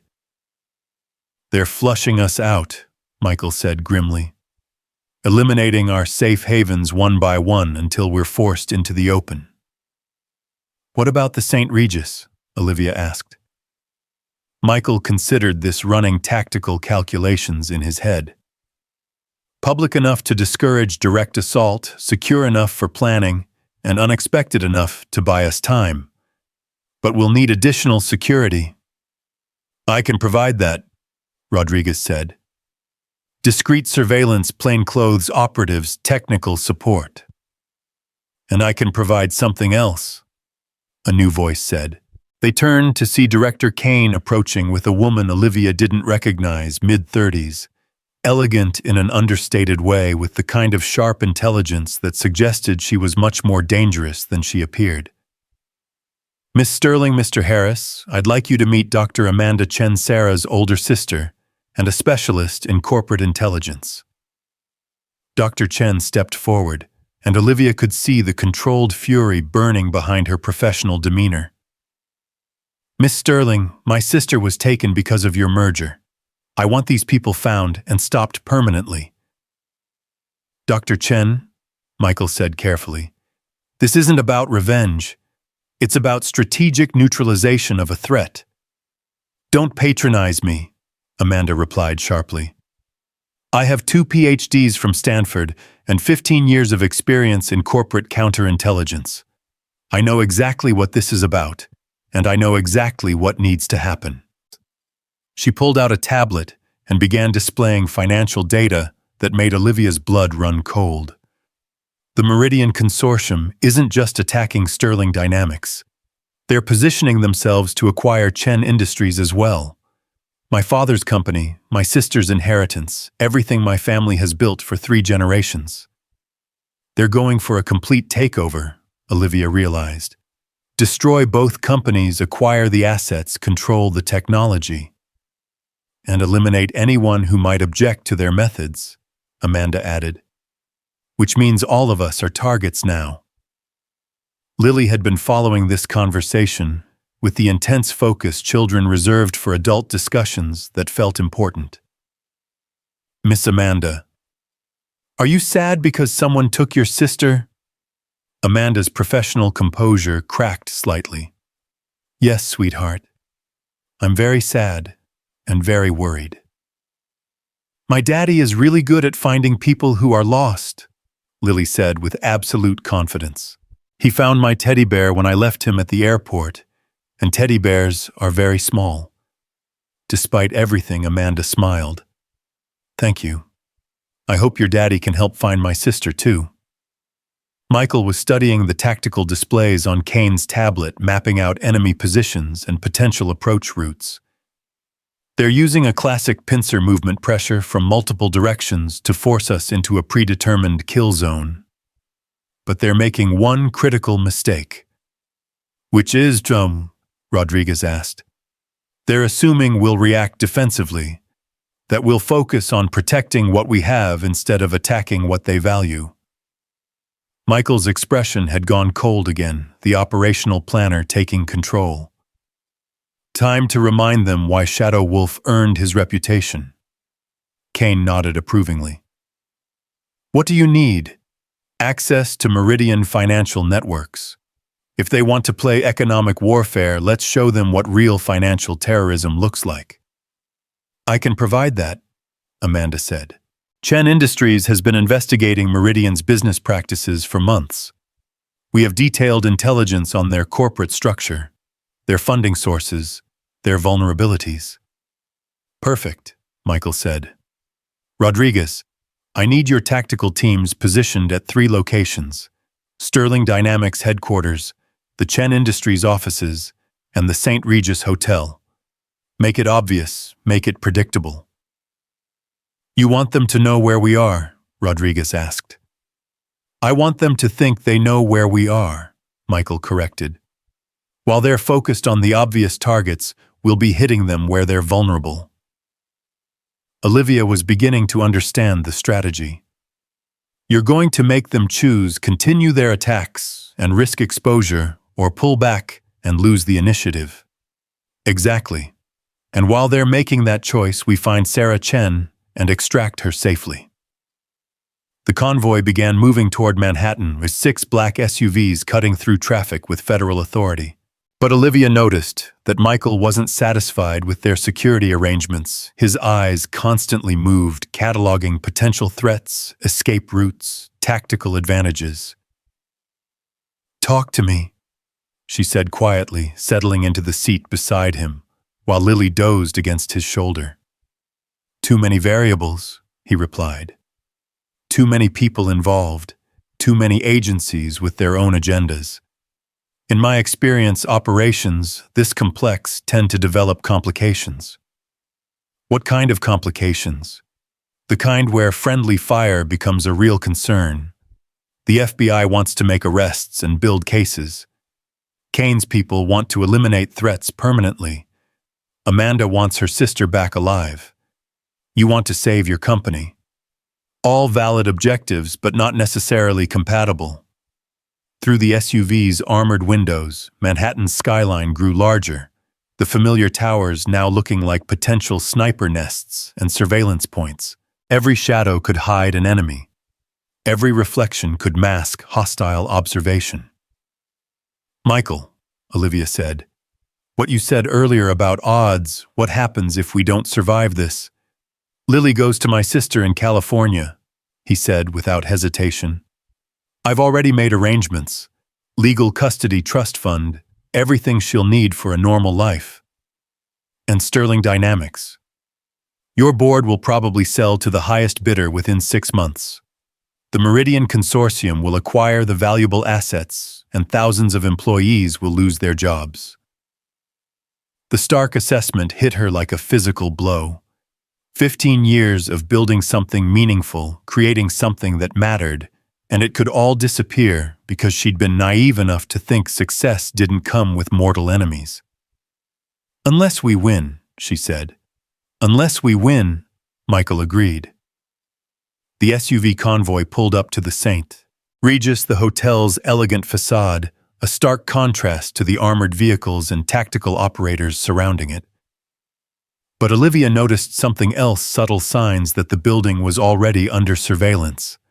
A van parked across the street with tinted windows, pedestrians who moved with too much purpose, the slight bulge of concealed weapons under expensive suits.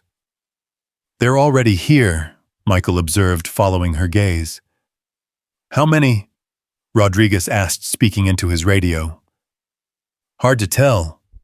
At least 6 visual confirmations, probably more we haven't spotted yet. Michael was studying the street through tactical binoculars.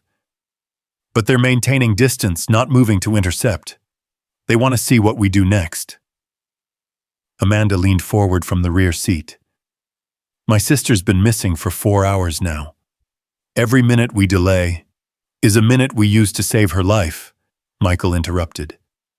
Rushing into a trap won't help Sarah, and it'll get the rest of us killed. He turned to Kane. I need satellite surveillance of a 15-block radius, real-time communication intercepts, and tactical teams positioned at 3 different hotels within 6 blocks of here. Creating confusion about your actual location, Kane understood. Make them spread their surveillance thin. Exactly. And Amanda, I need everything you have on Meridian's operational structure. Who gives the orders, who takes the risks, who gets sacrificed when things go wrong. Amanda was already pulling up files on her tablet. Dr. Elena Vasquez, former CIA operative turned corporate mercenary. She's been linked to at least 12 kidnappings over the past 5 years, all involving technology executives or their families. Psychological profile. Brilliant, ruthless, and completely amoral. She views people as assets to be leveraged or obstacles to be removed. But she has one weakness: professional pride. She doesn't like being outmaneuvered. Michael studied Vasquez's photograph, memorizing every detail. Good. Professional pride makes people predictable. Rodriguez, what's the status on financial markets? Sterling Dynamics stock has fallen 37% since this morning, Rodriguez replied. Trading has been suspended twice due to volatility, but it's scheduled to resume in 2 hours. Perfect timing, Olivia said grimly. They're coordinating the financial attack with whatever physical operation they have planned. The hotel manager met them in the lobby, a distinguished man who'd clearly been briefed on the security situation. His usual practiced smile was strained, but he maintained professional composure as federal agents swept through his establishment. Miss Sterling, your usual suite has been prepared. We've also cleared the entire floor for security purposes. Thank you, James, Olivia replied. I'm sorry for the disruption to your other guests. Think nothing of it. Sterling Dynamics has been a valued client for many years. But as they moved toward the elevators, Lily woke up and looked around the opulent lobby with wide eyes. Daddy, this place is fancy. Are we staying here tonight? For a little while, sweetheart, Michael said. Just until we finish helping Miss Amanda find her sister. Can we order room service? I'm still hungry for pancakes. Michael exchanged glances with Olivia. Somehow, in the middle of corporate warfare and international conspiracy, a 7-year-old's need for pancakes remained the most important priority. Absolutely, Olivia said. I think room service pancakes sound perfect right now. The presidential suite occupied the entire top floor with panoramic views of Manhattan and security measures that satisfied even Michael's paranoid standards. But as they settled into the elegant space, the weight of their situation began to sink in. "So," Amanda said, spreading intelligence files across the mahogany dining table, "how do we find my sister before they kill her?" Michael was studying building schematics on his laptop, cross-referencing with known Meridian properties. "They won't kill her yet. She's too valuable as leverage, but they will move her if they think we're getting close." "Where would they take her?" Olivia asked. "Somewhere secure but expendable," Michael replied. "A location they can abandon quickly if necessary. Probably industrial, minimal civilian presence, multiple escape routes." He pulled up a map of Manhattan showing potential sites. Warehouses in Queens, office buildings in Lower Manhattan, abandoned facilities in Brooklyn. They need somewhere isolated enough for interrogation, but accessible enough for quick extraction. "That's still dozens of possible locations," Rodriguez pointed out. "Not if we narrow it down by operational requirements," Amanda said, adding her own intelligence to the mix. "Elena Vasquez is methodical. She'll want backup power, secure communications, and medical facilities in case the interrogation gets intensive." The clinical way she described her sister's potential torture made everyone in the room uncomfortable. But Olivia could see the steel beneath Amanda's professional demeanor. This woman would do whatever was necessary to save her family. "There," Michael said, pointing to a location on the map. "Meridian Industries Shell Company owns a medical research facility in Long Island City. Officially closed for renovations, but satellite images show recent activity." "That's 15 miles from here," Rodriguez calculated. 20 minutes by helicopter, 45 by ground." "We go by ground," Michael decided. "Helicopters are too visible, too predictable. They'll have anti-aircraft countermeasures anyway." Kane was coordinating with her technical team's satellite surveillance, confirming unusual activity at the facility. Heat signatures suggest at least 8 personnel on site. Vehicle activity consistent with guard rotations. "And Michael, there's something else." She pulled up an enhanced image that made Olivia's blood freeze. A figure in the facility's upper floor window tied to a chair, but clearly alive. "Sarah," Amanda whispered. "Confirmed," Kane said. "She appears unharmed, but they have her positioned where she's visible to surveillance. They want us to see her." "It's bait," Michael said flatly. "They're counting on us making an emotional decision." "She's my sister," Amanda said, her voice cracking slightly. "I don't care if it's a trap." "I do," Michael replied. "Because walking into their trap gets her killed and accomplishes nothing. We need to be smarter than they expect." Lily had been quietly playing with her coloring book, but now she looked up at the adults with concerned eyes. "Why is everyone so worried Miss Amanda is your sister like me? Is she scared?" Amanda knelt down to Lily's level, her professional mask slipping entirely. "Yes, sweetheart. She's probably very scared right now. When I'm scared, Daddy always comes to get me," Lily said matter-of-factly. "He's never too late." The simple statement hung in the air like a challenge. Michael looked at his daughter, then at Amanda, then at the tactical displays showing enemy positions and impossible odds. "All right," he said finally. "We go get her. But we do it smart, and we do it together." "What's the plan?" Rodriguez asked. Michael was already sketching assault routes on a tactical map. "Three-pronged approach. Rodriguez, your teams create a distraction at the main entrance. Kane, your technical people jam their communications and disable their escape routes. Amanda and I go in through the service entrance and extract Sarah." "What about me?" Olivia asked. "You stay here with Lily.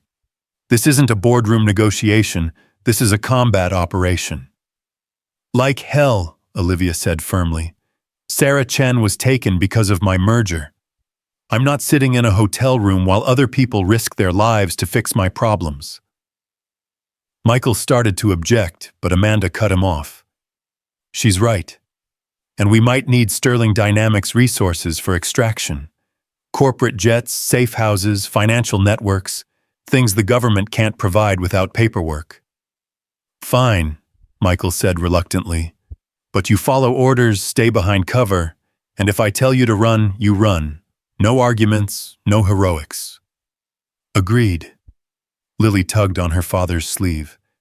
Daddy, are you going to fight the bad people again? Michael knelt down and took her small hands in his. Maybe, sweetheart. But just for a little while and only to help Miss Amanda's sister.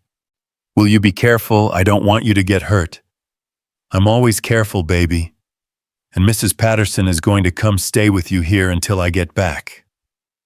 Mrs. Patterson makes good cookies, Lily said approvingly. But not as good as your pancakes. When I get back, we'll make pancakes together, Michael promised. The biggest, fluffiest pancakes you've ever seen. As they prepared for the operation, Olivia found herself thinking about the strange chain of events that had brought them to this point. 48 hours ago, her biggest concern had been a merger agreement. Now she was preparing to assault a fortified position to rescue a kidnapped graduate student from international mercenaries. Michael, she said, as he checked his equipment. After this is over, after we get Sarah back and stop the consortium, what happens to us? What do you mean? I mean, do we go back to pretending you're just a security consultant? Do we pretend that none of this happened?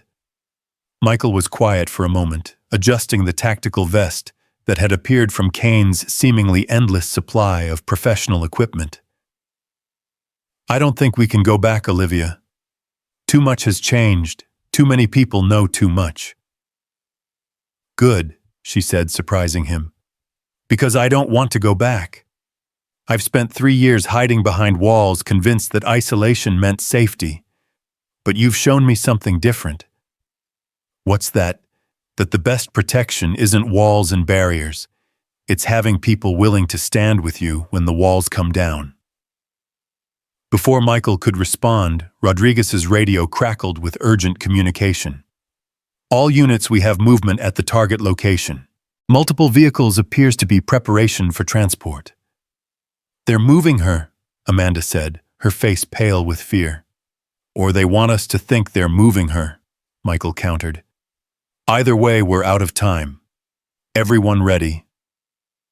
The team assembled in the hotel's service elevator, an unlikely group of federal agents, corporate executives, and one former ghost who'd been dead for 7 years. As they descended toward the parking garage, and whatever waited in the darkness beyond, none of them knew that Dr. Elena Vasquez was watching their every move. The trap she'd been setting wasn't in Long Island City, it was right here in the heart of Manhattan. And when it closed, only one question would matter. Was Shadow Wolf as good as his reputation, or had 7 years of suburban fatherhood made him soft enough to die? The war for Sarah Chen's life, and possibly all their lives, was about to begin in earnest. And this time, there would be no mysterious benefactors or government backup to save them. This time it was just skill against skill, will against will, and the question of whether love was stronger than hate in the end. The parking garage beneath the St. Regis felt like a tomb, concrete walls echoing with the sound of tactical equipment being checked and rechecked. But as the team prepared for what they believed would be a rescue mission in Long Island City, Dr. Elena Vasquez was already 3 moves ahead, watching from a black sedan parked across the street from the hotel's main entrance. Phoenix to all units. She spoke quietly into her encrypted communicator. The pieces are in position. Shadow Wolf is about to walk into the open, and when he does, we end this permanently. The genius of her plan wasn't in the obvious trap at the medical facility. It was in making her enemies believe they were the hunters when they were actually the prey. Sarah Chen was indeed being held in Long Island City, but that was merely the stage for a much larger performance. As Michael's team descended toward their vehicles, none of them noticed the slight vibration in the hotel's foundation, the barely perceptible shift that indicated shaped charges had been placed in the building's structural supports. Vasquez had spent months studying her targets, learning their patterns, their weaknesses, their blind spots. She knew Michael would never leave his daughter unprotected, which meant dividing his attention between the rescue mission and Lily's safety. That division would be his downfall. "Daddy, wait!"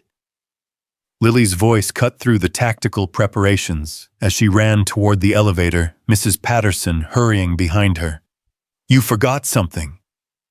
Michael turned his stern operational mask, melting instantly at the sight of his daughter. "What did I forget, sweetheart?" Lily pressed something into his hand, a small purple crayon worn down from hours of coloring. "For luck. Purple is magic, remember?" Michael's throat tightened as he closed his fingers around the simple gift. In a world of weapons and tactical gear, his daughter's crayon felt like the most powerful talisman he'd ever carried. "Thank you, baby. I'll bring it back to you, I promise. And you'll bring Miss Amanda's sister back, too." "Yes," Michael said, meeting Amanda's eyes over Lily's head. "We'll bring her back." As the elevator doors closed between them, Lily pressed her small hand against the glass, and Michael felt something break inside his chest. For 7 years, he'd believed that keeping her safe meant keeping her separate from his world. But now, watching her brave smile as he disappeared into darkness, he realized that she'd always been his real strength, not his weakness. The team moved through the parking garage in tactical formation, Rodriguez's federal agents taking point, while Kane's technical specialists monitored communications. But Michael's instincts were screaming warnings he couldn't quite articulate. Everything felt too easy, too predictable. "Something's wrong," he said into his comm unit as they reached the armored SUVs. "What kind of wrong?" Rodriguez asked, his hand moving automatically to his sidearm. "The surveillance pattern outside is all wrong. Too obvious, too static. Professional operators don't position themselves like that unless they want to be seen." Olivia felt her stomach drop. "You're saying this is a setup?" "I'm saying we're missing something critical," Michael replied, his pale blue eyes scanning for threats they couldn't see. Amanda was studying satellite feeds on her tablet, desperately searching for any sign of her sister. "The heat signatures at the facility are still showing 8 hostiles and 1 civilian. Sarah's still there." "Or they want us to think she is," Michael said grimly. "Kane, I need you to run a structural analysis on this building. Look for any recent modifications, any anomalies that don't belong." Kane's fingers flew across her keyboard, accessing building schematics and city inspection records. What she found made her blood freeze. "Michael, there are discrepancies. Work permits filed for HVAC maintenance that don't match any legitimate service calls. And there's a company called Meridian Building Services that had access to the hotel's infrastructure for the past 2 weeks. Explosives," Michael said flatly. "They've wired the building." The realization hit everyone simultaneously. This wasn't just about the rescue mission. It was about eliminating all of them in one massive stroke. Take out Shadow Wolf Sterling Dynamics, CEO Chen Industries corporate intelligence specialist, and a dozen federal agents in a single operation. "We need to evacuate immediately," Rodriguez said, reaching for his radio. "No," Michael said sharply. "If we evacuate, they'll know we've discovered their plan. They'll detonate early and kill everyone in the building, including Lily." The mention of his daughter's name sent ice through everyone's veins. She was 40 floors above them, trusting that her father would come back safely. "Then what do we do?" Olivia asked. Michael was already moving his mind, shifting into the cold operational mode that had made Shadow Wolf legendary. "We split up," Rodriguez, take half your team and continue to the Long Island facility. Maintain radio silence, make it look like the full operation is proceeding as planned. And the rest of us, we stay here and hunt the hunters. Kane, I need building schematics showing every possible location for demolition charges. Amanda. I need everything you have on Elena Vasquez's operational preferences, how she thinks, how she operates, where she positions herself during complex operations.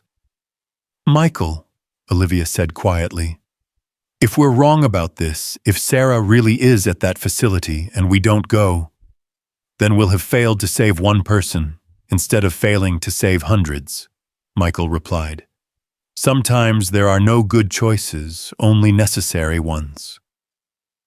As Rodriguez's team departed for Long Island City, maintaining the illusion that the operation was proceeding as planned, Michael began transforming the remaining team into something Dr. Elena Vasquez says wouldn't expect predators instead of prey. Kane, disable the building's elevator systems, except for one car, and give us control of that one. Amanda, I need you to use Sterling Dynamics' corporate networks to trace every Meridian-affiliated company that's had access to this building. What about me? Olivia asked. Michael looked at her seriously. You're going to do what you do best, negotiate, but not with words, with leverage. They moved through the hotel like ghosts, using service corridors and maintenance passages that Kane's technical expertise revealed. But with every step, Michael felt the weight of time pressing down on them. Somewhere in the building, explosive charges waited for a signal that would turn the St. Regis into a crater in the heart of Manhattan. Contact, Kane whispered into her comm unit. 2 hostiles on the 15th floor, positioned near what appears to be a detonation device. Michael studied the building layout on his tablet. They're using a distributed system, multiple charges coordinated through a central control. Take out the operators, secure the devices, but don't try to disarm anything. One wrong move and the whole building comes down. The next 20 minutes unfolded like a deadly ballet. Michael moved through the hotel with the fluid precision that had made him legendary, neutralizing threats with efficiency that bordered on the supernatural. But he wasn't just fighting for his own survival. He was fighting for Lily, for Olivia, for the innocent people sleeping peacefully in their rooms, while death stalked the corridors. Michael. Amanda's voice crackled through his earpiece. I've found something. Elena Vasquez isn't just running this operation, she's physically present in the building. Top floor, corner suite. She wants to watch, Michael realized. She wants to see us die. Then let's not disappoint her, Olivia said grimly. But as they prepared to move to the top floor, Michael's earpiece exploded with Rodriguez's voice from the Long Island facility. Michael, we have a problem. Sarah Chen isn't here. We found video equipment, mannequins, heat generators. The whole thing was an elaborate fake. The pieces clicked into place with terrifying clarity. There had never been a rescue mission. Sarah Chen was somewhere else entirely, probably still in Manhattan, probably still under Elena Vasquez's direct control. It's all been a misdirection, Michael said. The facility, the explosives, even the surveillance, everything designed to get us exactly where she wants us. Which is where? Kane asked. Trapped in a building, with her fighting for our lives, while she holds all the cards. Michael's comm unit chirped with an incoming message on an encrypted channel he didn't recognize. When he opened it, Elena Vasquez's voice filled his earpiece with cultured menace. Hello, Shadow Wolf. I've been looking forward to meeting you for a very long time. Dr. Vasquez, Michael replied calmly. I hear you have something that belongs to the Chen family. Sarah. Yes, she's quite safe, for now. But I'm much more interested in discussing your daughter. The words hit Michael like a physical blow. Lily is under federal protection 40 floors away from you. Is she? Vasquez's laugh was like ice breaking. You should check on that. Michael was already moving toward the elevators, panic clawing at his chest. But when he reached the executive floor, he found Mrs. Patterson unconscious on the suite's Persian rug, and no sign of Lily anywhere. Looking for someone. Vasquez's voice came from behind him. Michael turned to find the woman he'd been hunting standing in the doorway, elegant and composed, despite the chaos she'd orchestrated. Behind her were two operatives holding assault rifles, and between them was a small figure that made Michael's world stop turning. Lily stood perfectly still, her purple crayon clutched in one small fist, her dark eyes wide with fear, but not tears. She'd been taught never to show weakness to strangers, and even now, faced with genuine monsters, she maintained the brave facade her father had trained into her. "Daddy," she said in a very small voice, "these people said they were your friends, but they don't seem very nice." "It's okay, sweetheart," Michael said, his voice steady despite the hurricane of rage building inside him. "Everything's going to be okay." "How touching," Vasquez observed. The legendary shadow wolf reduced to comforting a frightened child. "Tell me, Mr. Harris, was it worth it? 7 years of domestic bliss, only to discover that the past never really dies." "What do you want?" "Justice," Vasquez replied simply. "You killed my brother in Bucharest. Victor Vasquez, brilliant scientist, devoted husband, father of 2. You shot him in the head because some bureaucrat decided his research was too dangerous for the world." Michael's memory flashed back to that night 7 years ago, rain-soaked streets, the smell of gunpowder, a man who'd sold defense secrets to the highest bidder and paid the ultimate price. But the man's face had been different, older, scarred by years of living in the shadows. Victor Vasquez was an arms dealer who sold chemical weapons to terrorists, Michael said. He was responsible for the deaths of hundreds of innocent people. "He was my brother." Vasquez's composure cracked, revealing the rage that had driven her for 7 years. "And now you're going to watch your daughter die the same way he did." "Elena," Olivia's voice cut through the confrontation like a blade.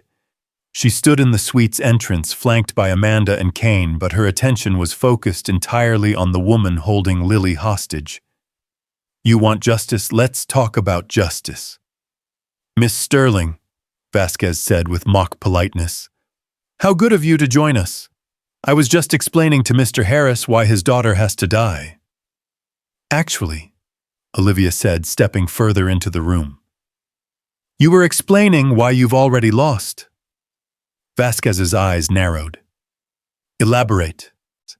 "You made one critical mistake," Olivia continued, her voice carrying the authority that had dominated boardrooms for 15 years.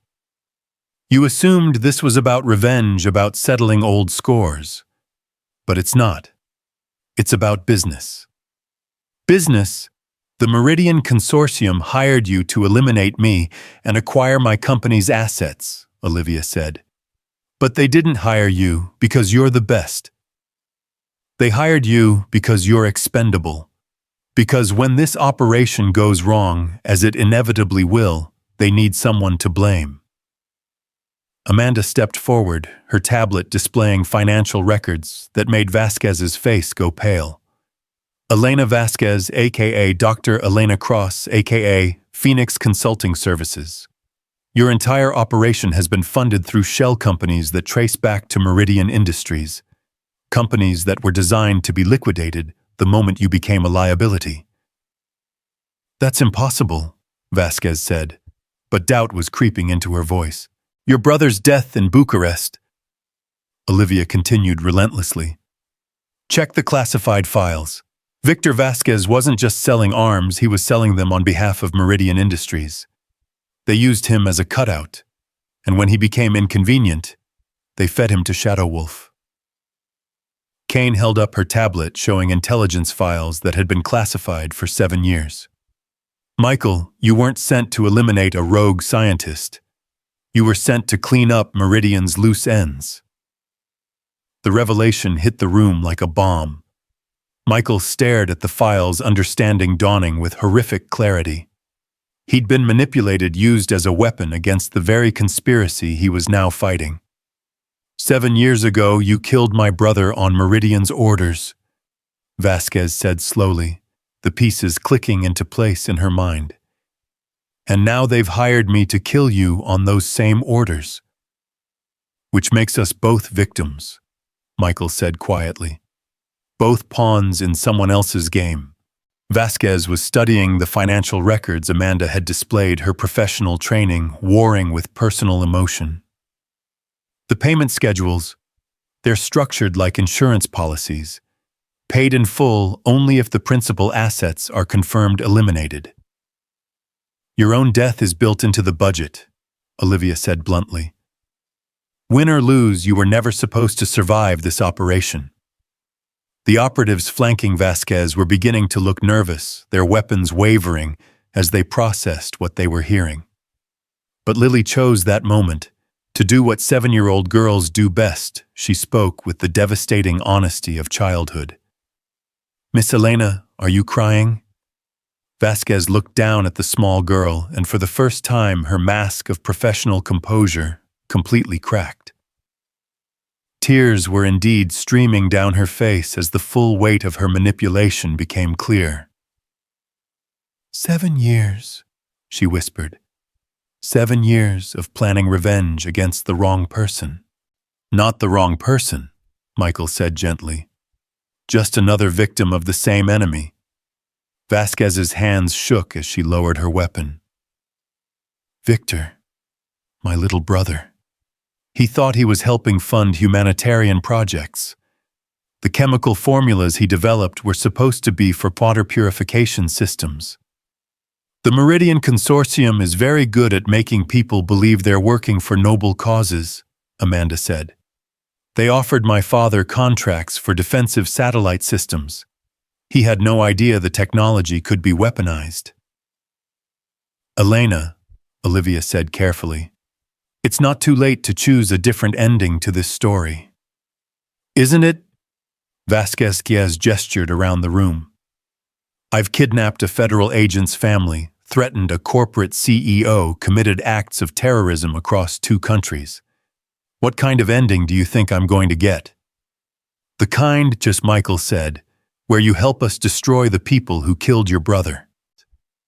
Lily tugged on Vasquez's sleeve, her small voice cutting through the adult tension.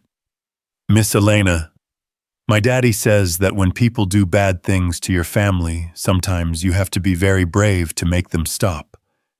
But being brave doesn't mean hurting other people's families. The simple statement hung in the air like a benediction. Vasquez looked down at the little girl, then at Michael, then at the financial records that proved her entire world had been built on lies. Sarah Chen, she said finally. She's in a Meridian safe house in Brooklyn. Alive unharmed, but not for much longer. They're planning to eliminate all witnesses once my mission is complete. Which safe house? Amanda asked urgently. Vasquez gave them the address along with security codes and guard rotations. But you need to know this was never just about Sterling Dynamics or Chen Industries. Meridian has been planning something called Operation Tabula Rasa, a complete restructuring of global defense contracting through coordinated elimination of independent competitors. How many companies? Kane asked. 17 in the United States alone, 43 worldwide. They're not just trying to control the market, they're trying to become the market. Michael was already coordinating rescue operations through his comm unit, but his attention remained focused on his daughter, who was still standing calmly in the middle of a room full of armed adults. Lily baby, are you okay? Did anyone hurt you? No, Daddy. Miss Elena's friends were scared, but they didn't hurt me. I told them about purple crayons and how they're magic, and one of them said his little girl likes to color too. Michael looked at Vasquez's operatives, seeing them clearly for the first time. They weren't monsters, they were soldiers following orders, many of them probably parents themselves.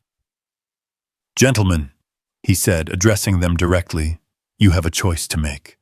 Continue working for people who see you as expendable assets, or help us build something better.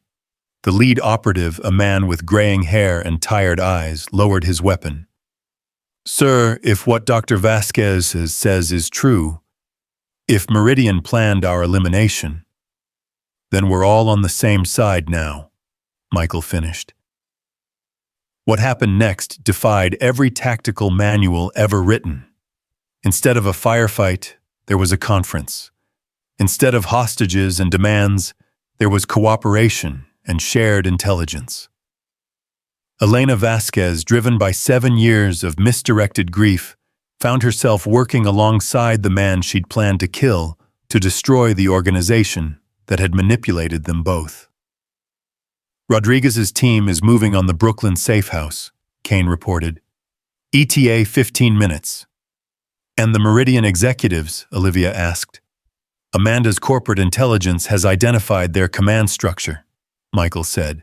12 board members across 6 countries, all coordinating through encrypted networks that Kane's technical team is currently penetrating.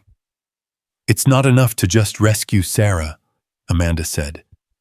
We need to expose the entire conspiracy, make it impossible for them, IMSM, to continue operating. Already in progress, Olivia said, her fingers flying across her own tablet. Sterling Dynamics Media Division is preparing a coordinated release. Financial records, classified documents, recorded conversations, everything needed to destroy Meridian's credibility and trigger federal investigations.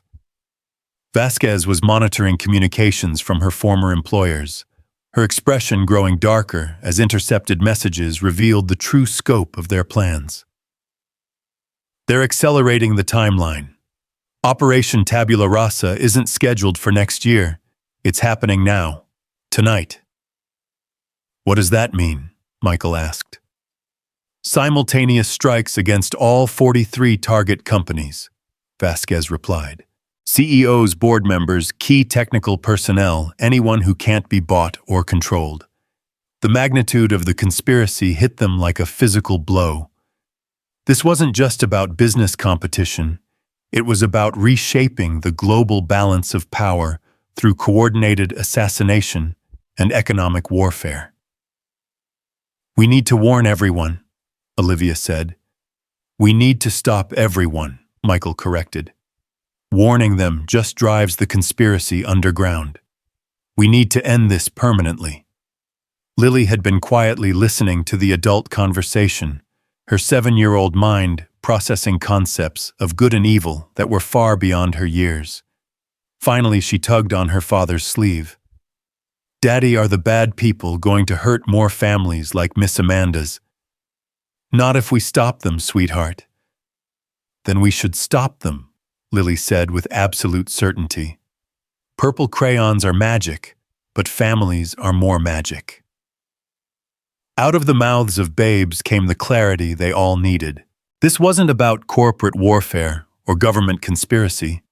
It was about protecting families, about ensuring that children like Lily and Sarah Chen could grow up in a world where success didn't come with a death sentence. Kane, Michael said, I need you to coordinate with every friendly intelligence agency you can reach. Share everything we've learned, everything we've uncovered. Make it impossible for Meridian to operate in the shadows.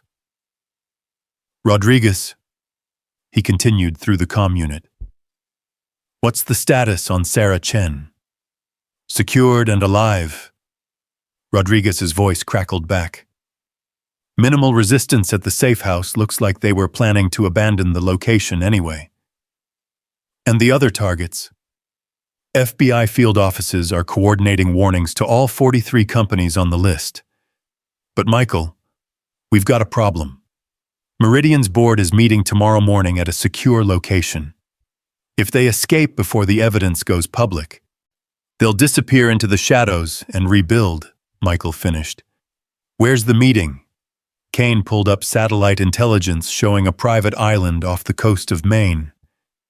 Meridian Island owned through shell companies but heavily fortified.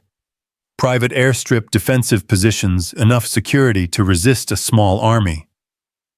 Then we'll have to be a large army, Michael said grimly. We, Vasquez asked. You want justice for your brother? Real justice, not just revenge. Michael met her eyes directly. Help us finish this. The next 8 hours blurred together in a symphony of coordinated action. Elena Vasquez's inside knowledge combined with Amanda Chen's corporate intelligence and Kane's technical resources created a perfect storm of information warfare. Financial networks crashed as hidden accounts were exposed. Communication systems failed as encrypted channels were compromised. And across 6 countries, law enforcement agencies simultaneously raided Meridian facilities with evidence packages that made denial impossible. But the core leadership remained on their island fortress, protected by international waters and enough firepower to discourage official intervention. It has to be unofficial, Kane explained as dawn broke over Manhattan. No government can authorize an assault on a sovereign facility without causing an international incident. Then it's not a government operation, Michael said simply. It's a private security consultation. He turned to Elena Vasquez, who had spent the night helping coordinate the global exposé that was destroying her former employers.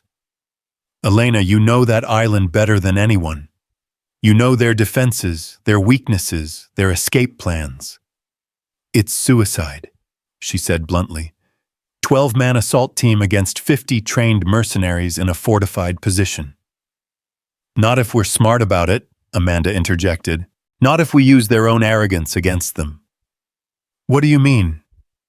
Amanda smiled, and for the first time since learning of her sister's kidnapping, it was a genuine expression of hope. I mean, we invite ourselves to their board meeting. The plan that emerged was audacious in its simplicity. Using Elena's knowledge of Meridian protocols and Amanda's corporate intelligence background, they would infiltrate the island not as attackers, but as expected guests.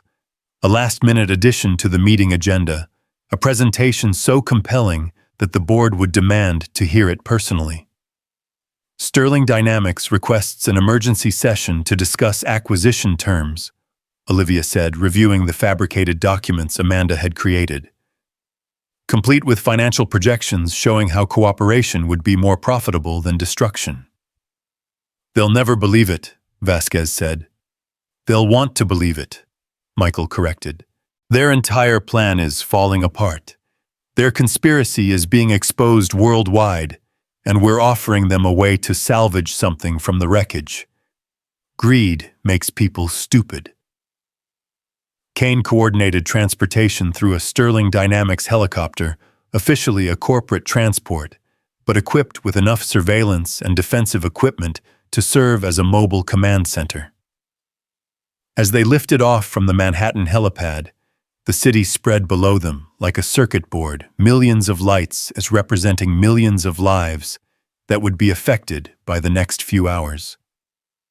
Daddy, Lily said from her secure seat. Are you going to come back from this trip too? Michael knelt beside his daughter, just amazed that she was here, still alive, still trusting him to protect her world. Yes, baby, I promise.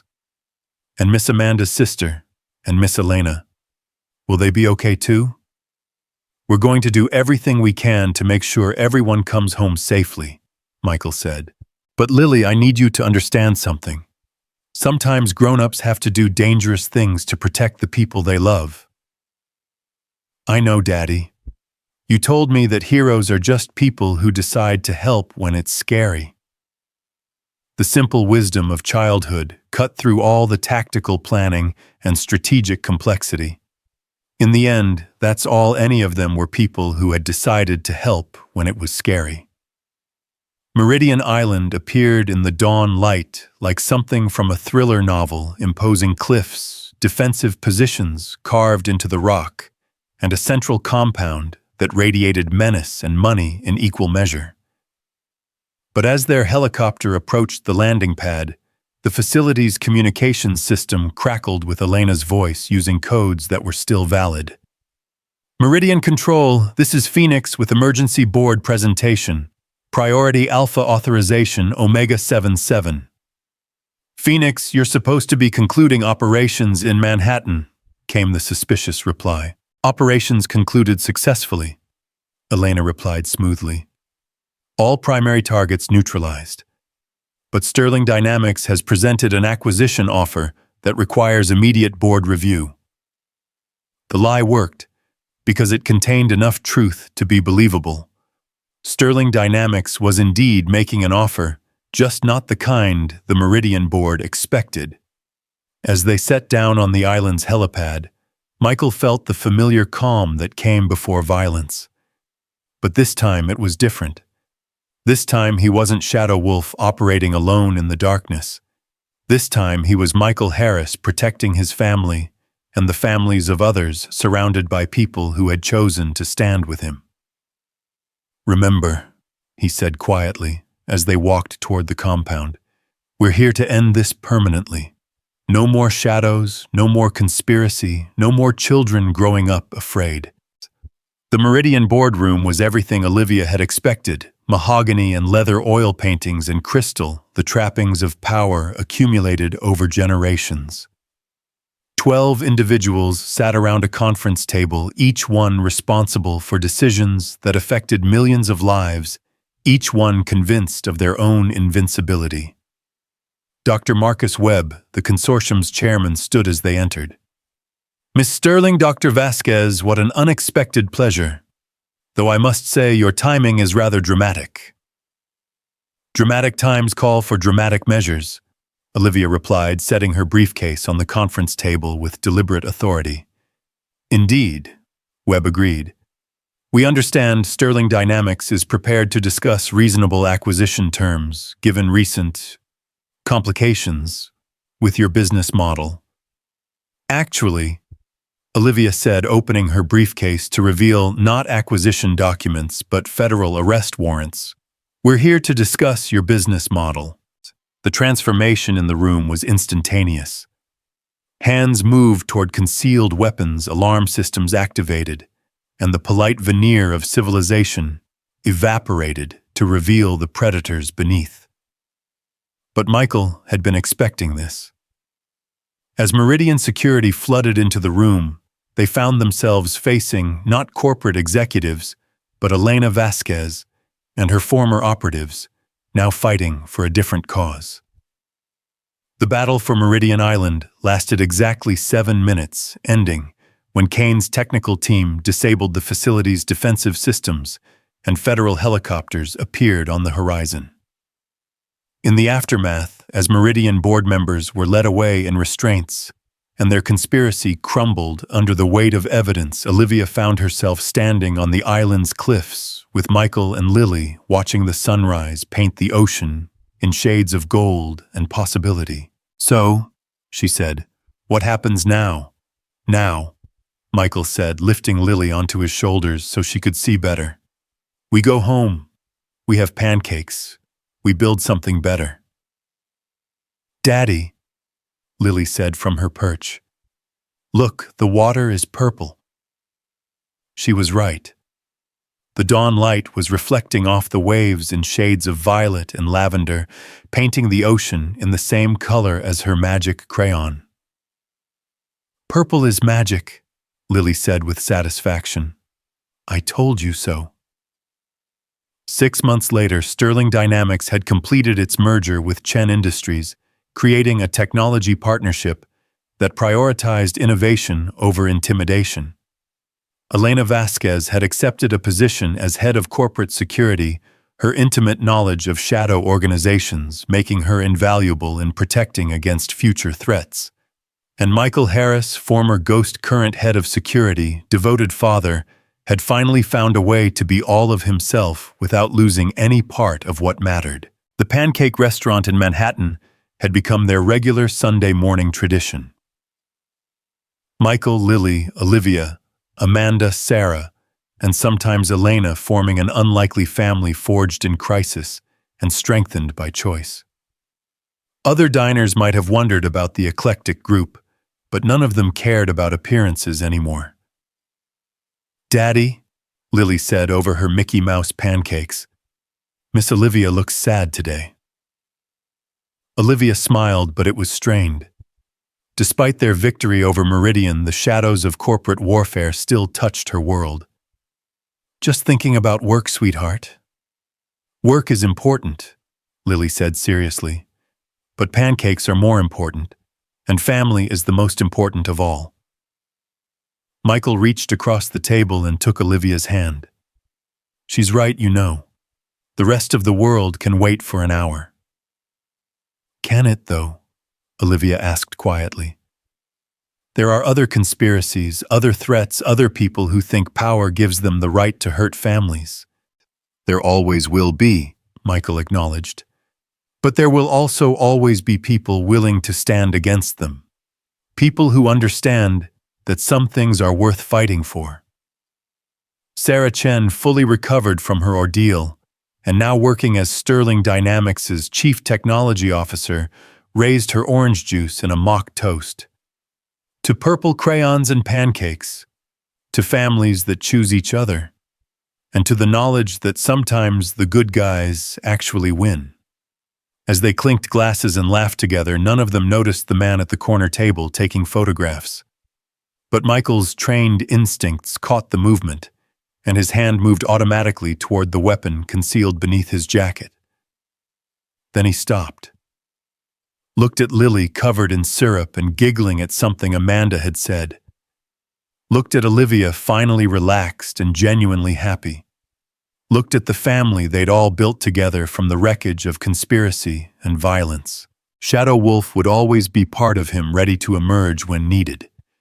But right here, right now, Michael Harris was exactly where he belonged, protecting the people he loved, not through violence, but through presence, through choice, through the simple act of being the man his daughter believed him to be. The photographer left without incident, probably just a tourist capturing memories of a beautiful Sunday morning. And if he wasn't, if new threats were already gathering in the shadows, well, they would face those challenges when they came, together. Because in the end, that's what family meant. Not blood or birth certificates or legal documents, but the decision to stand with someone when the world grew dark.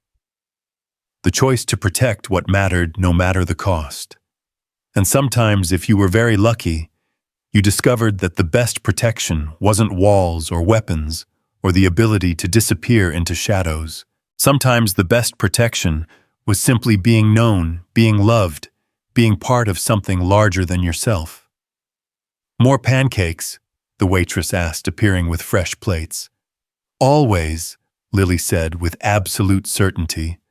"Purple pancakes are magic, and magic should never run out." As the morning sun streamed through the restaurant windows, painting everything in warm golden light, they ordered another round of pancakes and settled in for another hour of the most important work any of them had ever done, the simple revolutionary act of being a family.